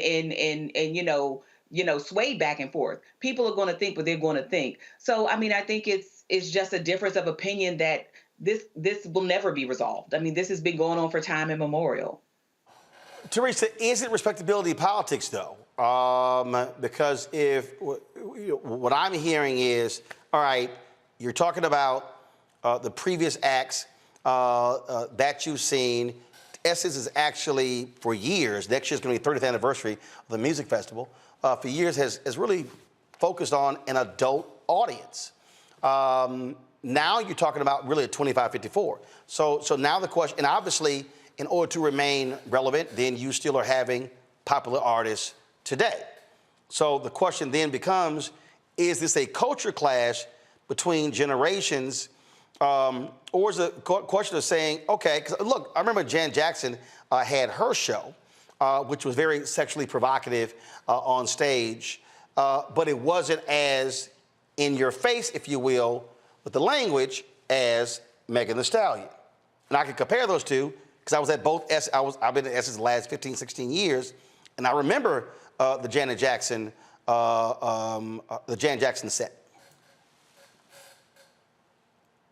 Well, personally, I grew up in a very traditional household. So some of the ways, that women are carrying themselves in the music industry, for me, it's just a little bit of distasteful.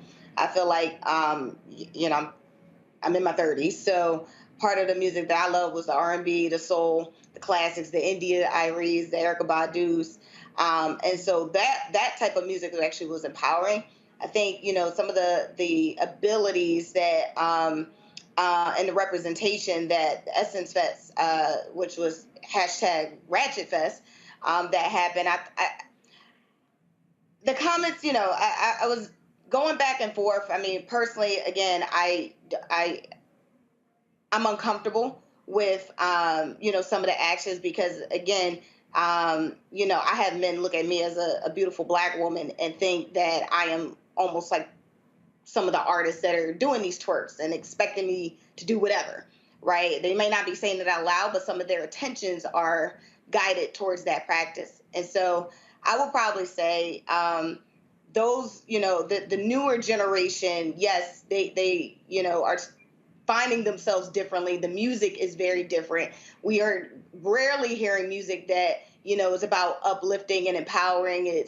You may get a line or two out of these nuanced artists, but if we were to go back to basics and we go, to real sold out concerts and what it looked like, it wasn't, all this, sex everywhere, right? And so I think going to your questions about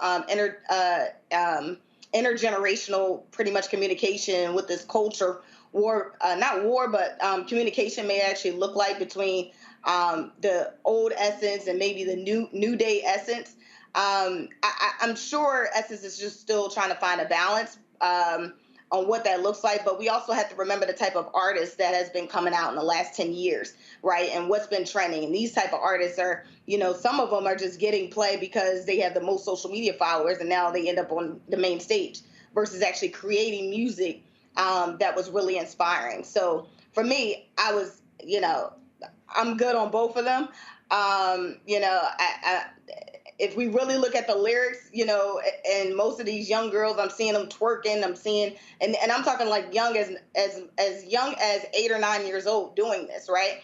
And then they're at school twerking on tables. It's one, yes, I'm looking at the parenting, but then two, it's, this is the type of music that gets you across the finish line. So also me even seeing some of these seasonal, so like Janet Jackson, some of these seasonal artists, go in that direction, and all of a sudden they're wearing, salacious outfits. It's just like, yo, you're like 55.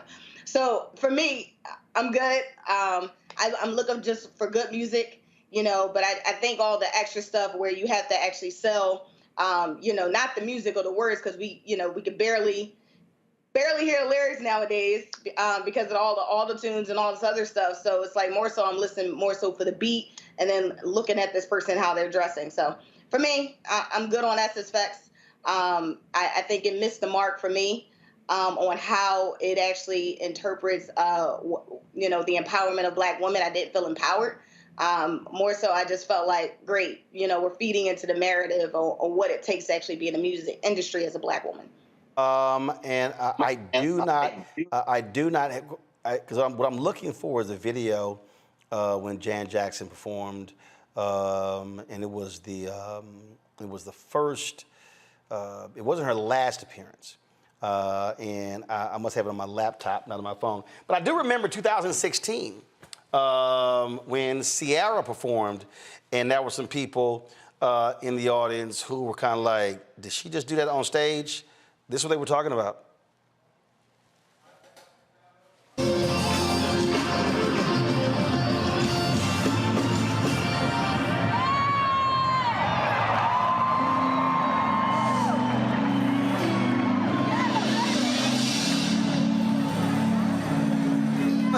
One of the things here, Larry, is artists on stage who are performing.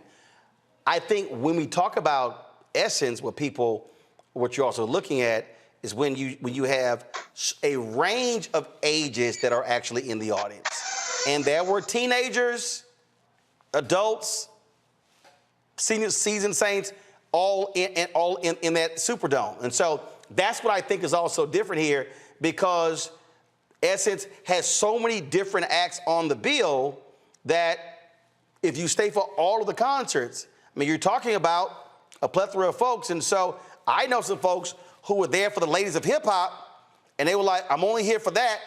And then they bounce the later you got into the show. Roland, I've been to Essence a few times, and you're right, in terms of the acts that they book, it's for different generations. You like Frankly Beverly and Mays, formerly known as, or if you like Keith Sweat. I'm another example of an artist when we talk about Meg and some of these other female hip hop artists. Roland, I'm old enough to remember 96, 97 when hardcore, Lil' Kim came out with hardcore. So the reason I highlight that is that there's a long tradition, not in the music in general, but hip hop in particular, about certain lyrics that some people might find offensive. But I think that's what's really important here. And I think context matters in terms of Arie when she talked about that, and that there's some forms of music is appealing to some people and not appealing to others. Now, as a parent, I've always told my son, I'm not going to be a hypocrite. I grew up listening to hip hop throughout my life with explicit lyrics, so I don't want to be a hypocrite and say there's certain songs you may not can listen to, but certainly have a conversation about it. But I think overall, when we have this conversation, particularly about Meg and some of the other artists we described, we need to have a conversation in the Black community, particularly how Black women's bodies have been policed, but also have a conversation about what some people find appealing as it relates to music. And depending on your generation, certain things might be okay with you and certain things may not. I think the last point I want to make about Arie's comments, and I think this is really important for people who post on social media, is that you may have an opinion. I have opinions on a lot of different things, but I don't want to post it on social media. She said she knew that it would end going viral when people have thoughts about it. So obviously she was okay with taking whatever critiques people had to offer. But for me, sometimes you think it, you don't always have to post it, and I'll just leave it at that. All right, folks. First of all, somebody here posted in our message board. Somebody said that. Hold on one second. I used to work for Essence Music Festival when it was more toned down. Macy Gray, Chaka Khan, Charlie Wilson, Fantasia, etc. What a time. And again, so all different opinions. Folks, you can weigh in on this by giving us a call, 202-890-1199, 202-890-1199. We'll take your phone calls. Love to hear your perspective. If you were actually there, let me know your thoughts right here on Roland Martin Unfiltered on the Black Star Network.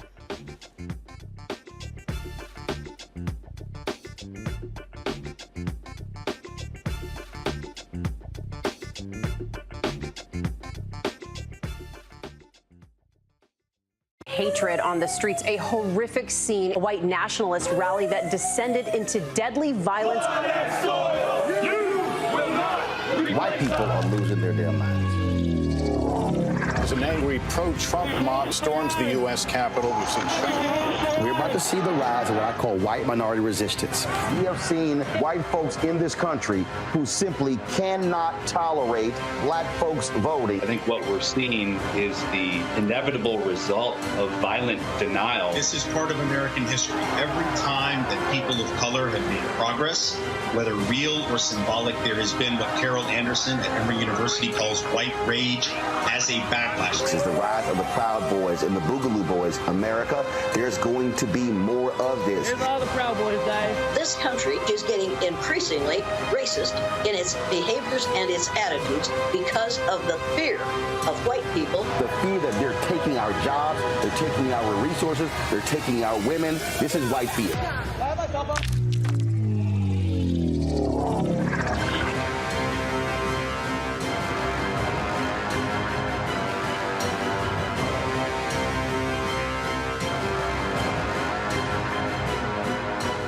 Black Star Network is here. Oh, no punch! I'm real revolutionary right now. Thank you for being the voice of Black America. All momentum we have now, we have to keep this going. The video looks phenomenal. See, there's a difference between Black Star Network and black-owned media and something like CNN. You can't be black-owned media and be scared. It's time to be smart. Bring your eyeballs home. You dig? Hi, I'm Jo Marie Payton, voice of Sugar Mama on Disney's Louder and Prouder Disney Plus, and I'm with Roland Martin on Unfiltered.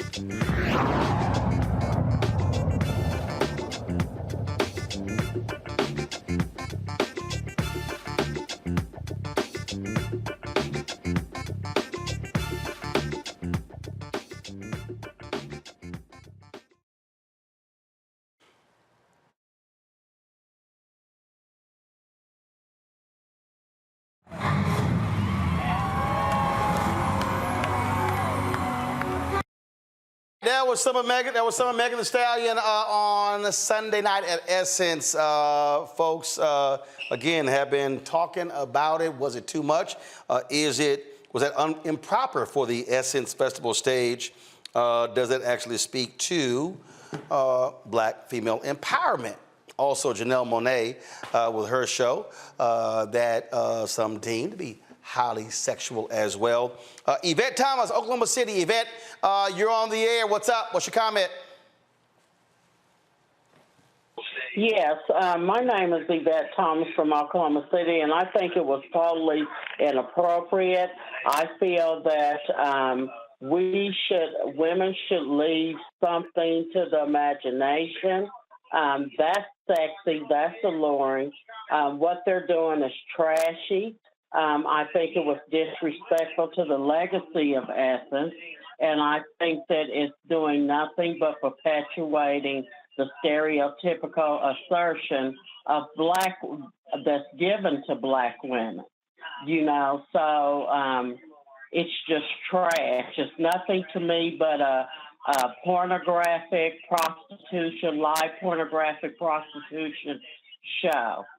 They're giving the audience the porn, and they're prostituting for the record label, and they're degrading themselves and all black women. Black women are black queens that should act regally.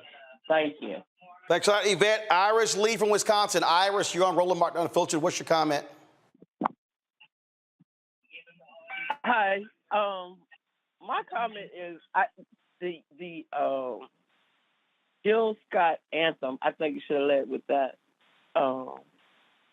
The anthem, the way she worded it, was just, you felt that.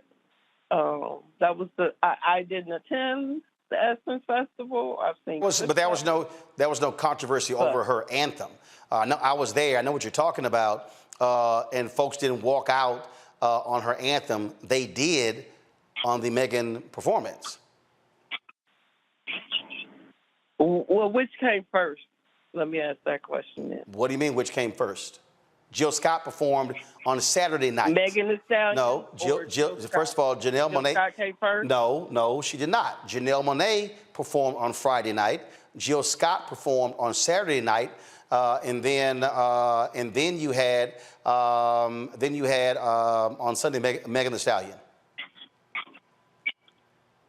Oh, I just think that's a better topic for us to discuss. But that's not the topic we're discussing, though. Constantly. But that's not the topic we're discussing.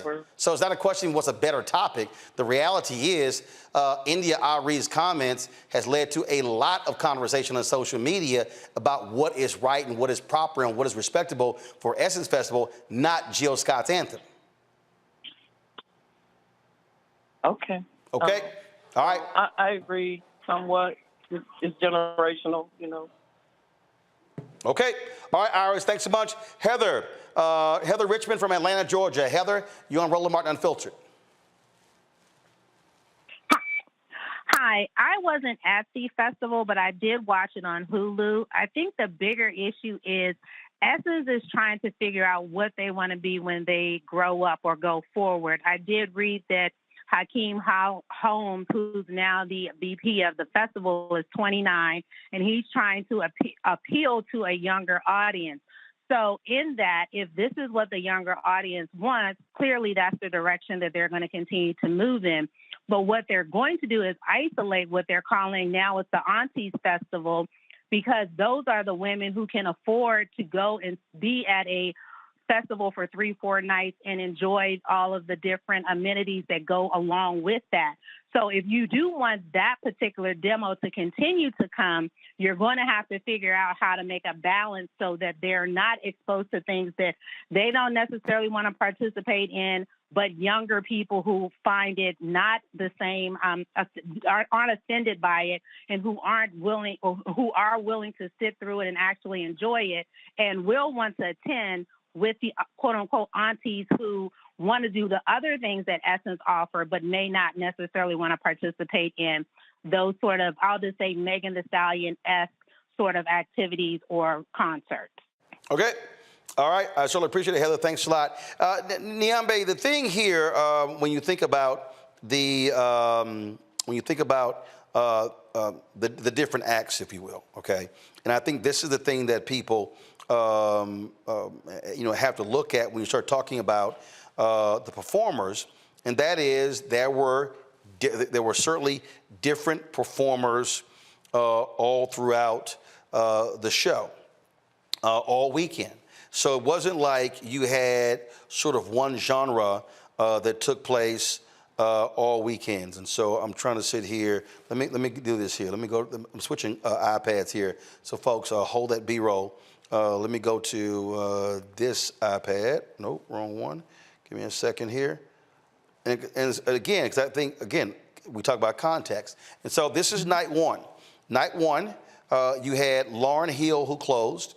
Then you had, before Lauryn Hill, you had Dougie Fresh and commemoration of 50th anniversary of hip hop, which featured Big Daddy Kane, EPMD, KRS-One, Slick Rick.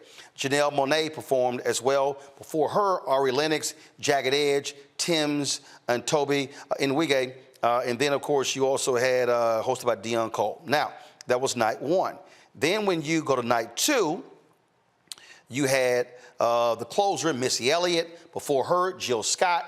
Before them, you had a celebration of hip-hop from the South, Jermaine Dupri, featuring Big Boy, Gucci Mane, Lil Jon, Ludacris, T.I. Before that, Ice Cube, DJ Quick, E40, Ice-T, JJ Fad, Lady of Rage, Yo-Yo, and also performances by Coco Jones, Monica as well.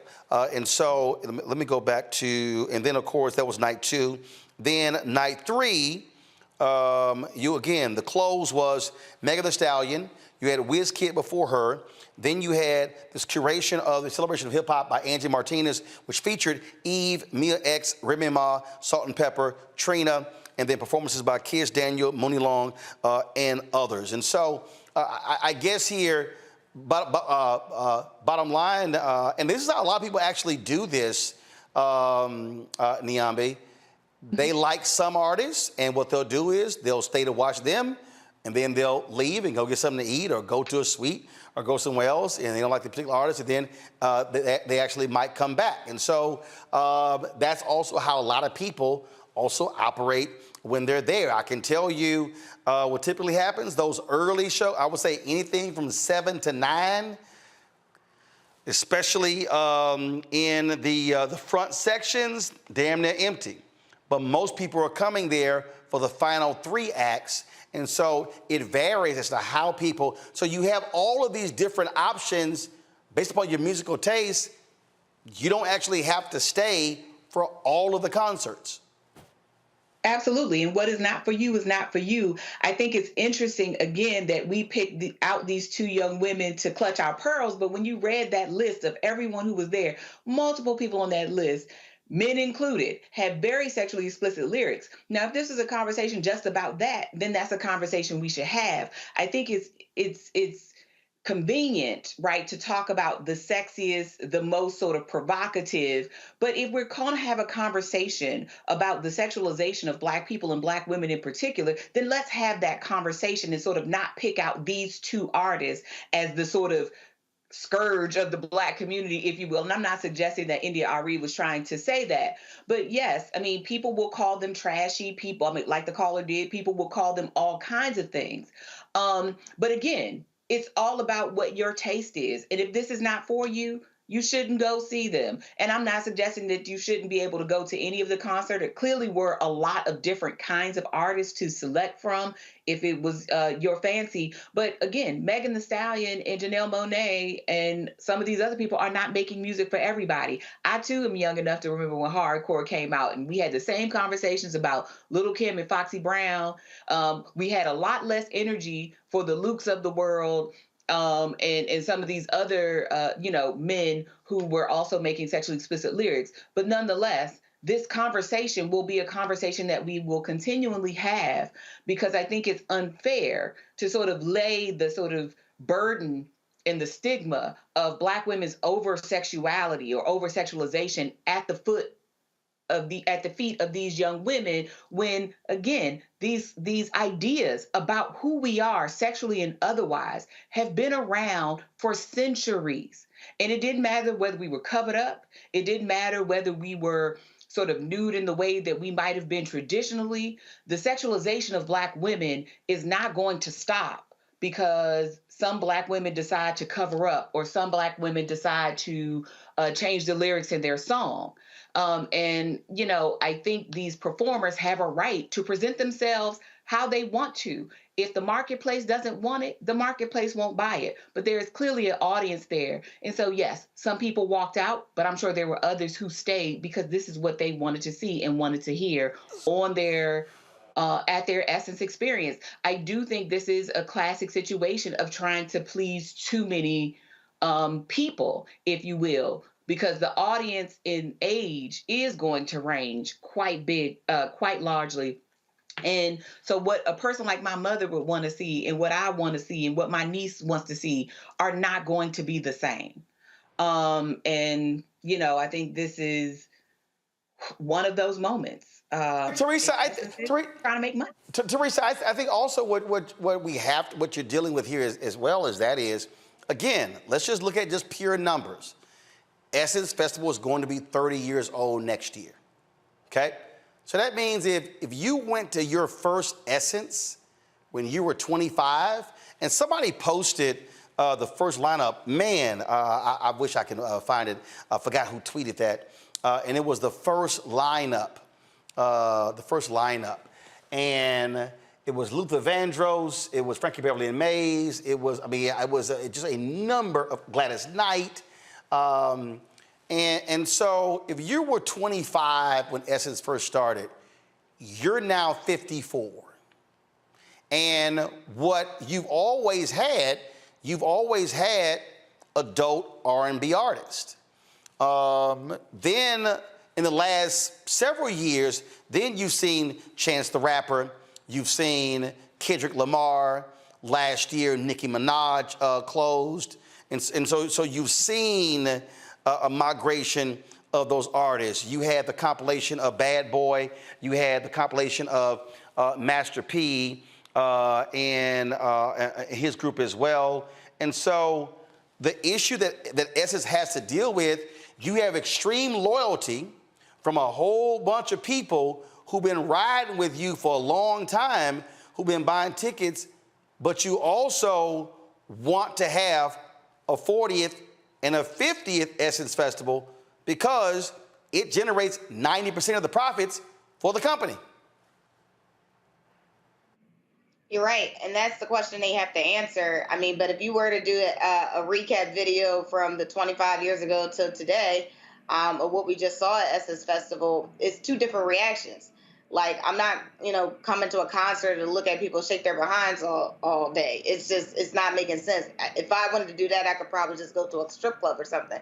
But I think the essence of Essence Festival for me was that bold, beautiful, saturated music, that really touched souls.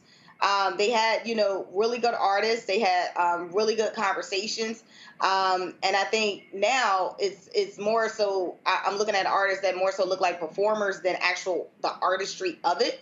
And so for me, like I said before, I'm standing, and I was getting some text messages about this, just like, oh, you need to express yourself more. And I'm like, I am being expressive just with my clothes on. So I think there's, as Essence is trying to figure out, the best way to figure out, maybe it's Essence 2, right? Essence Fest 2, like for a younger generation. But I think the original Essence Fest, they need to stick to branded messaging because, audience, even the age bracket, I'm sure I'm not alone when I'm in my 30s, still hoping and wishing that we still had that, like bring her, she's a great artist. There's other artists that aren't doing what we just seen that are really, streaming charts and really, impacting a little differently than what we are. So I just think Essence Fest should really just be the example of what they used to be than something that they're trying to graduate to in order to reach another audience. I'm going to come to you in a second, Larry. I want to go back to the phone lines here. Terrence Jackson from South Carolina. Terrence, what's your comment? So me and my wife were actually talking about this. We were in attendance at the Essence Festival. And number one, the concert is just way too damn long, getting out at 2 a.m. in the morning, 2:30 in the morning. Honestly, like by the time you got to Sunday, I honestly think that the majority of people that were walking out, they were just tired. I think the Little Wayne surprise concert just kind of like wore a lot of people out. But if you go back to Saturday, even like in the seats and everything, you saw all different types of women that were kind of twerking and backing it up in their seats. Pretty much everybody was vibing. So I really think that we just need to be open to how women have evolved. And there's different kinds of women. You could see that there were like different age groups of women and men that were there at the concert, which this was our second time attending the festival. We saw more of like our age group. I'm 38. My wife is 36, but you saw more like mid-20s, early 30s that were there. And so there were people that were vibing with Meg Thee Stallion on Sunday, even though we left, but we were just tired at the end of it. But it was a good time. And I just think people just need to be open to like where we are all going, and we're just not the same. And there's different musical tastes for everybody. But, there was a vibe for anybody that came, just like you mentioned earlier. The lineup was so diverse that you could literally pick and choose who you wanted to see and how you wanted to see them. All right, appreciate it. Thanks a lot. But let me say this about all the people who are complaining about it going long. We're going to go to a break. We're going to come back. Y'all, this ain't the first damn time Essence Fest been long. It's not. Listen, the first concert starting around 7, okay? The last one's going to end around 1:30. You don't have to stay there all 6.5 hours. You don't have to, okay? And so if you actually want to stay all 6.5 hours, take your ass to sleep, take a nap. I've been going 16 years, okay? And I've been there from the beginning to the end. I didn't leave early either night. I left early last year. I thought Nicki Minaj, I couldn't deal with the lip syncing. Sorry. But again, that's what you're dealing with here. So, y'all, the whole point of diverse lineup is to give you lots of options. I know a lot of people who said, yo, I'm skipping Friday night. I don't want to see Lauren. I don't want to see Janelle, but I want to be there for Missy. And so those things happen. And so this is what happens. The reality is you cannot have an event that's going to please everybody when you're talking about multiple demographics, even among African Americans. But I also think India Arie is also talking about, when we keep talking about the music and the festival, she's also talking about the music industry and what is being presented. So hold tight 1 second. We'll take more of your phone calls, 202-890-1199, 202-890-1199. I got a question for Larry. We get back as well. Folks, you're watching Roland Martin Unfiltered right here on the Black Star Network. Missy Elliott, man, she did it. Here's some more of the video of her show, y'all. It was just crazy, her show. Let's go to it. Come on, click. Thank you. It was crazy. I mean, just absolutely just crazy. If you watched it on Hulu, it was fantastic, y'all. And so, just phenomenal show. And again, her show was different from Jill Scott, which was different from Dougie Fresh and the Hip Hop Cats. And so that's how it is. All right, folks, we'll be back on Roland Martin Unfiltered on the Black Star Network. My early days on the road, I've learned, well, first of all, as a musician, I studied not only piano, but I was also drummer and percussion. I was all city percussion as well. So I was one of the best in the city on percussion. There you go. Also studied trumpet, cello, violin, and bass, and any other instrument I could get my hand on. And with that study, I'd learned again what was for me. I learned what it meant to do, what the instruments in the orchestra meant to each other in the relationships. Right. So that prepared me to be a leader. That prepared me to lead orchestras and to conduct orchestras. That prepared me to know, to be a leader of men, they have to respect you and know that you know the music. You have to be the teacher of the music. You have to know the music better than anybody. There you go.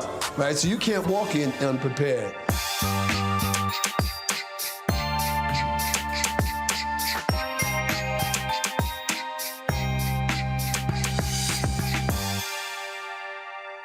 When you talk about blackness and what happens in black culture, we're about covering these things that matter to us, speaking to our issues and concerns. This is a genuine people-powered movement. There's a lot of stuff that we're not getting. You get it, and you spread the word. We wish to plead our own cause. Too long have others spoken for us. We cannot tell our own story if we can't pay for it. This is about covering us. Invest in black-owned media. Your dollars matter. We don't have to keep asking them to cover our stuff. So please support us in what we do, folks. We want to hit 2,000 people, $50 this month, raise $100,000. We're behind $100,000, so we want to hit that. Y'all money makes this possible. Check some money orders. Go to P.O. Box 57196, Washington, D.C. 20037-0196. The Cash App is $RM Unfiltered. PayPal is R Martin Unfiltered. Venmo is RM Unfiltered. Zelle is Roland at RolandSMartin.com. Hi, my name is Freddie Ricks. I'm from Houston, Texas. My name is Sharon Williams. I'm from Dallas, Texas. Right now, I'm rolling with Roland Martin, unfiltered, uncut, unplugged, and undamn believable. You hear me?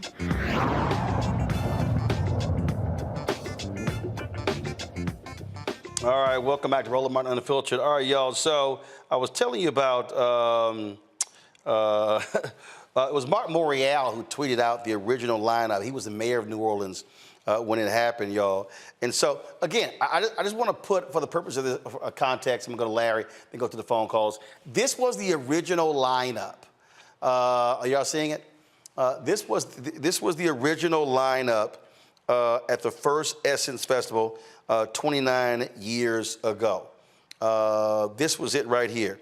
As you see, y'all, you had Luther Vandross, Gladys Knight, Patti LaBelle, Anita Baker, Boyz II Men, Barry White, B.B. King, Mary J. Blige, the OJs with Gerald Levert, Aretha Franklin, Maze featuring Frankie Beverly, Earth, Wind & Fire, Gerald Albright, and Aaliyah.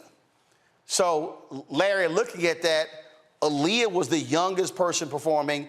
If you want to talk about what was appealing to a younger audience at that time, obviously, Boyz II Men, but this is sort of what they're up against. You've had this allegiance from grown folk who've grown up with R&B music, and you just sort of have a clash of taste, if you will. Larry? I think what's interesting about that list, and we talked about the individuals that performed the last a couple of days ago, is also it kind of talk about the black community and black music in general, which is always evolving. So I didn't see any hip hop artists on that list, which is interesting. And now you talked about it is essentially, obviously, with the 50th anniversary of celebrating hip hop, so obviously there's a focus, but also anchored in some of the more recent hip hop artists in terms of Meg and some of the other folks that you mentioned. Remember, this is 1995. Remember, this is 1995. I mean, even though hip hop, I mean, let's just be clear. Who are you? Look, if we really want to have this conversation, it's a lot of places they were not trying to have hip hop artists. There's a certain crowd they did not want to have there. You look at this lineup, they were appealing to grown-ass people. Yeah, people who had jobs and money. Right. I mean, yeah. They had mortgages. So you're right. They were specifically looking for a particular kind of crowd. And as Essence has evolved and black music has evolved, and so I think I want to note, Roland, we talk about a generation age groups. There are people in their 40s and 50s rocking with Meg now. Let's be clear. So I think that's really important. Once again, we talk about the history of hip hop. So so obviously 29 years ago, they were certainly looking for a certain, in terms of, black folks with a certain socioeconomic background, so to speak, who had deep pockets, had some money in there, who could spend on hotels and the show, et cetera. But once again, that it is evolved in terms of who you're trying to attract. So now they're trying to attract a younger generation. And in that last 29 years, hip-hop's popularity has exploded. So once again, they're being consistent with who you're trying to attract. Well, which also explains, look, that's why you had Tim's and other Afrobeat artists on. You didn't have any Afrobeat artists on the lineup 5 years ago, but how musical taste changed. I want to go to the phone lines. Rakesh from Harlem. Rakesh, what's up? Hello? Here. Hello? Yes, you're on the air. Oh, yeah, this is Eric from Harlem. I want to say that Essence knew what they was getting into when they booked Megan and when they booked Janelle. If Essence felt that way, they shouldn't have booked them. They knew what they was getting into when they booked them, and they knew that the younger generation was there, and they wanted the money. So they can't have it both ways. If they felt any kind of way, or if anybody that was there felt any kind of way, then why did Essence book them in the first place then? Well, first of all, the criticism is not coming from Essence.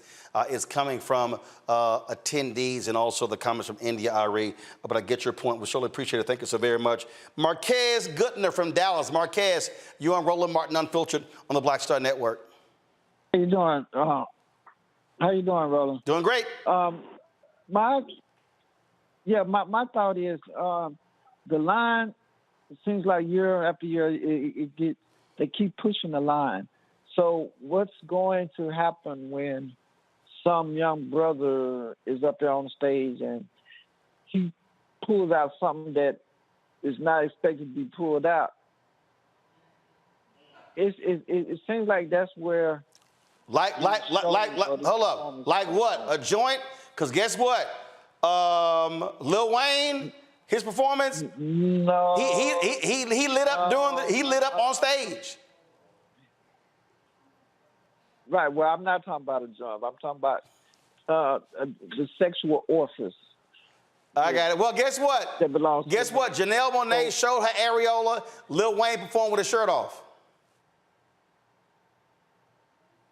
Okay. I'm telling you, Howard. Hold up. I'm talking about the jump. You think I'm lying? Let me find you a photo. But that's where it's going. That's where it's going. Okay. I think that's we're gonna be shocked one day when that happens, and so you know how are people gonna react when that happens? Got it. You know, because you just see it coming. All right. Yeah. Marquez, thanks a lot. Bill Smith from California. Hey, Bill. You're on Roland Martin Unfiltered. This is a very important topic. Can you hear me? Yep, you're on the air. Go ahead. Sorry. My feelings on this subject is this.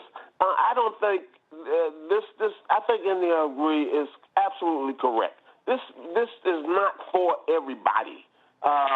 We got black people, young black people out here trying to raise children. Our black people are up against enough trying to raise children. Well, I would be willing to bet there are not very few black people out there that would allow their children to be twerking at 13, 14 years old, putting their breasts out, this and that and the other. A short story. My son I have two grandkids. One of my grandkids was here one day, and it was singing a song, and he was 3 or 4 years old, and he happened to say, "Back your ass up."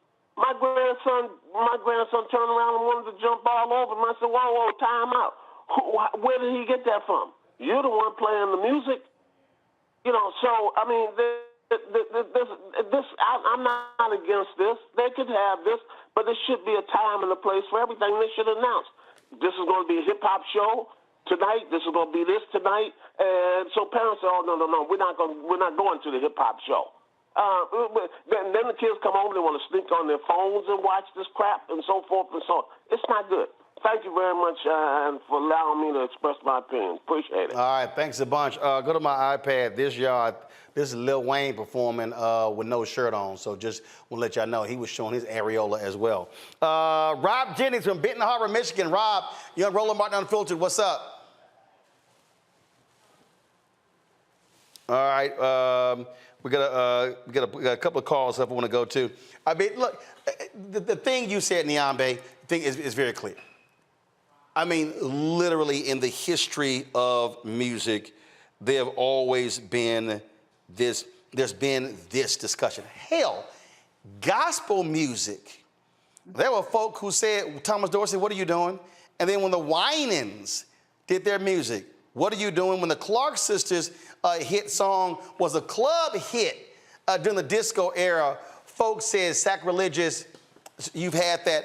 I just think what you're dealing with here, when you have an event where you have multiple generations, you're going to have that clash, especially when for a long time, you can always count on there being R&B artists who didn't shake that ass, who didn't use lyrics like, look, I've said, like, literally, I did, I'm gonna tell you right now, I did crack a joke around the folk around us with Megan performing. I said, hey, does Megan have any songs where it don't involve beat the pussy up?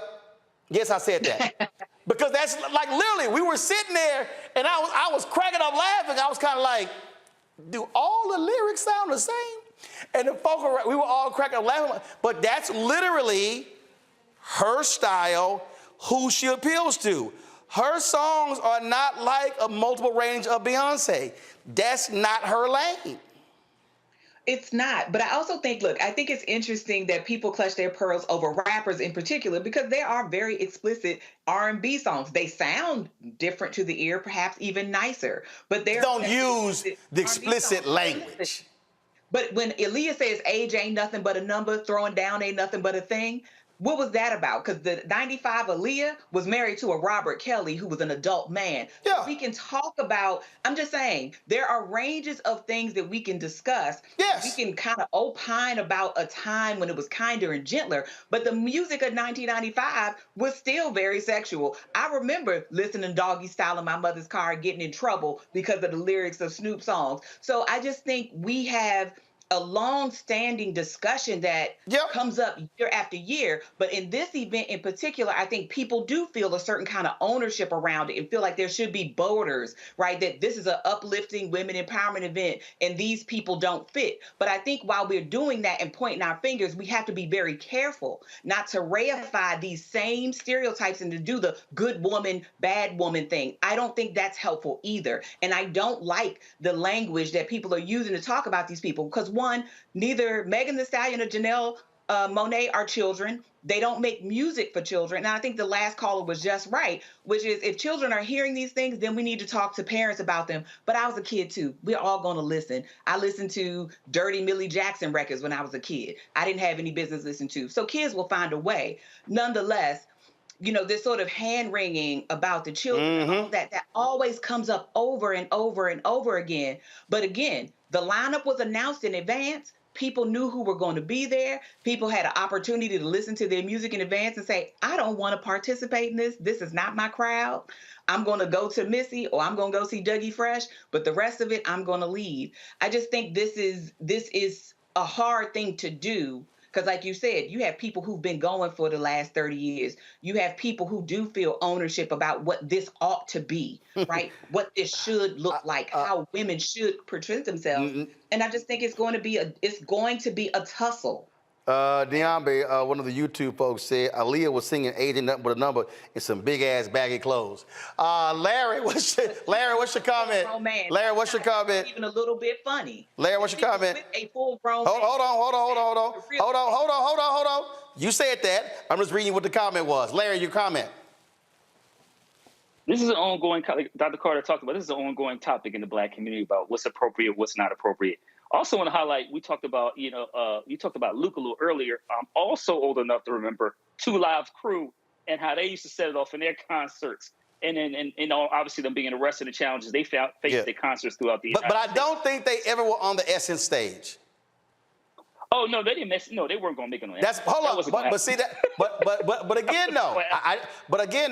I just want everybody to understand. I'm gonna give y'all a story. Matter of fact, damn, I need to find the photo. And it's a true story. So, Uncle Charlie was performing, and Trey Songz stopped by his dressing room, and I think Trey performed the previous night. And I dropped by the dressing room. I gotta find the photo. And so I was, of course, I was clean. Uncle Charlie was clean. And so Trey Songz said, man, both of y'all clean. And this is exactly what Uncle Charlie said. He said, Trey, it's some grown ass people out there. He said, and when you sing in front of grown ass people, you need to dress like you talking to grown ass people. Because Trey had on some jeans. I think when he performed, he had a wife beater on the stage, which he took it off. So the following year, Trey Songz was back. Trey came out in a tuxedo. I think he eventually got out of the tuxedo. So he's backstage. He had hurt his ankle on stage. So I go into the dressing room, and I said, I see you rocking that tuxedo. He said, oh, I was listening to you and Uncle Charlie last year. So the point I'm making is, that's really, I think, the clash we're having here. Even when you've had younger artists, others who's always said, hey, this is who that Essence audience is. What we have to accept, though, is that the Essence audience changes. And so the question then becomes, do you change? And you grapple with that. And I can tell you, talking with people who the previous owners of Essence, they also grapple with, look, it was a battle when they decided to stop inviting Frankie Beverly and Maze. Ed Lewis said, as long as I am running Essence, Frankie Beverly and Maze will always close Essence Festival. Always. I think for like 15 plus straight years, they were there. There was a point when they didn't invite them back. And it was a huge controversy because they were saying we have to also evolve. And so this discussion, they've actually had, in Essence, internally, what type of artists, when do you invite them, when are we ready, because you're appealing to different folks. That is it for us. To the rest of the caller couldn't get to, I'm sorry about that. Niambe, thanks a bunch. Larry, thanks a bunch. Teresa, thanks a bunch. She had to go as well. Folks, great conversation. We appreciate all the dialogue. Be sure to share this here. Look, this conversation ain't gonna end. It ain't gonna end. And so in India, Arie, she ain't backing down. But the reality is, I get her point 100% of what she's saying. But also I'm saying that what you're dealing with here is dealing with an event that's multi-generational. And you're gonna have this conflict always. Folks, be sure to support us in what we do, because guess what? Ain't nobody else having this conversation. ABC, NBC, CBS, Fox, they ain't having this conversation. Okay, that allows for all the multiple viewpoints in here. It ain't happening. This is why you must support Black-owned media. Download our Black Star Network app, Apple phone, Android phone, Apple TV, Android TV, Roku, Amazon Fire TV, Xbox One, Samsung Smart TV. Also, please join our Bring the Funk fan club. Your dollars are crucial. I cannot tell you how important it is. We are fighting the good fight for the advertising dollars, but y'all, it is not an easy fight. I can guarantee you. And so your giving matters. Your giving has sustained us in a huge way. And so please send check and money orders to P.O. Box 57196, Washington, D.C. 20037-0196. Cash App, $RM Unfiltered. PayPal is R Martin Unfiltered. Venmo is RM Unfiltered. Zelle, Roland at RolandSMartin.com, Roland at RolandMartinUnfiltered.com, and be sure to get a copy of my book, White Fear, How the Browning of America is Making White Folks Lose Their Minds. Available at bookstores nationwide. Buy it online. Download your audio copy on Audible. That's it. I'll see you tomorrow, right here on Roland Martin Unfiltered. All right, folks, y'all take care. Holla! Folks, Black Star Network is here. Hold no punches. I'm real revolutionary right now. Support this man, Black Media. He makes sure that our stories are told. Thank you for being the voice of Black America, Roland. Stay black. I love y'all. All momentum we have now, we have to keep this going. The video looks phenomenal. See, this difference between Black Star Network and Black-owned media and something like CNN. You can't be Black-owned media and be scared. It's time to be smart. Bring your eyeballs home. You dig? Pull up a chair, take your seat. The Black Tape with me, Dr. Greg Carr, here on the Black Star Network. Every week, we'll take a deeper dive into the world we're living in. Join the conversation only on the Black Star Network. Hi, I'm Dr. Jackie Hood Martin, and I have a question for you. Ever feel as if your life is teetering and the weight and pressure of the world is consistently on your shoulders? Well, let me tell you, living a balanced life isn't easy. Join me each Tuesday on Black Star Network for A Balanced Life with Dr. Jackie. We're all impacted by the culture, whether we know it or not. From politics to music and entertainment, it's a huge part of our lives, and we're going to talk about it every day right here on The Culture with me, Faraji Muhammad, only on the Black Star Network. I'm Deborah Owens, America's Wealth Coach, and my new show, Get Wealthy, focuses on the things that your financial advisor and bank isn't telling you, but you absolutely need to know. So watch Get Wealthy on the Black Star Network.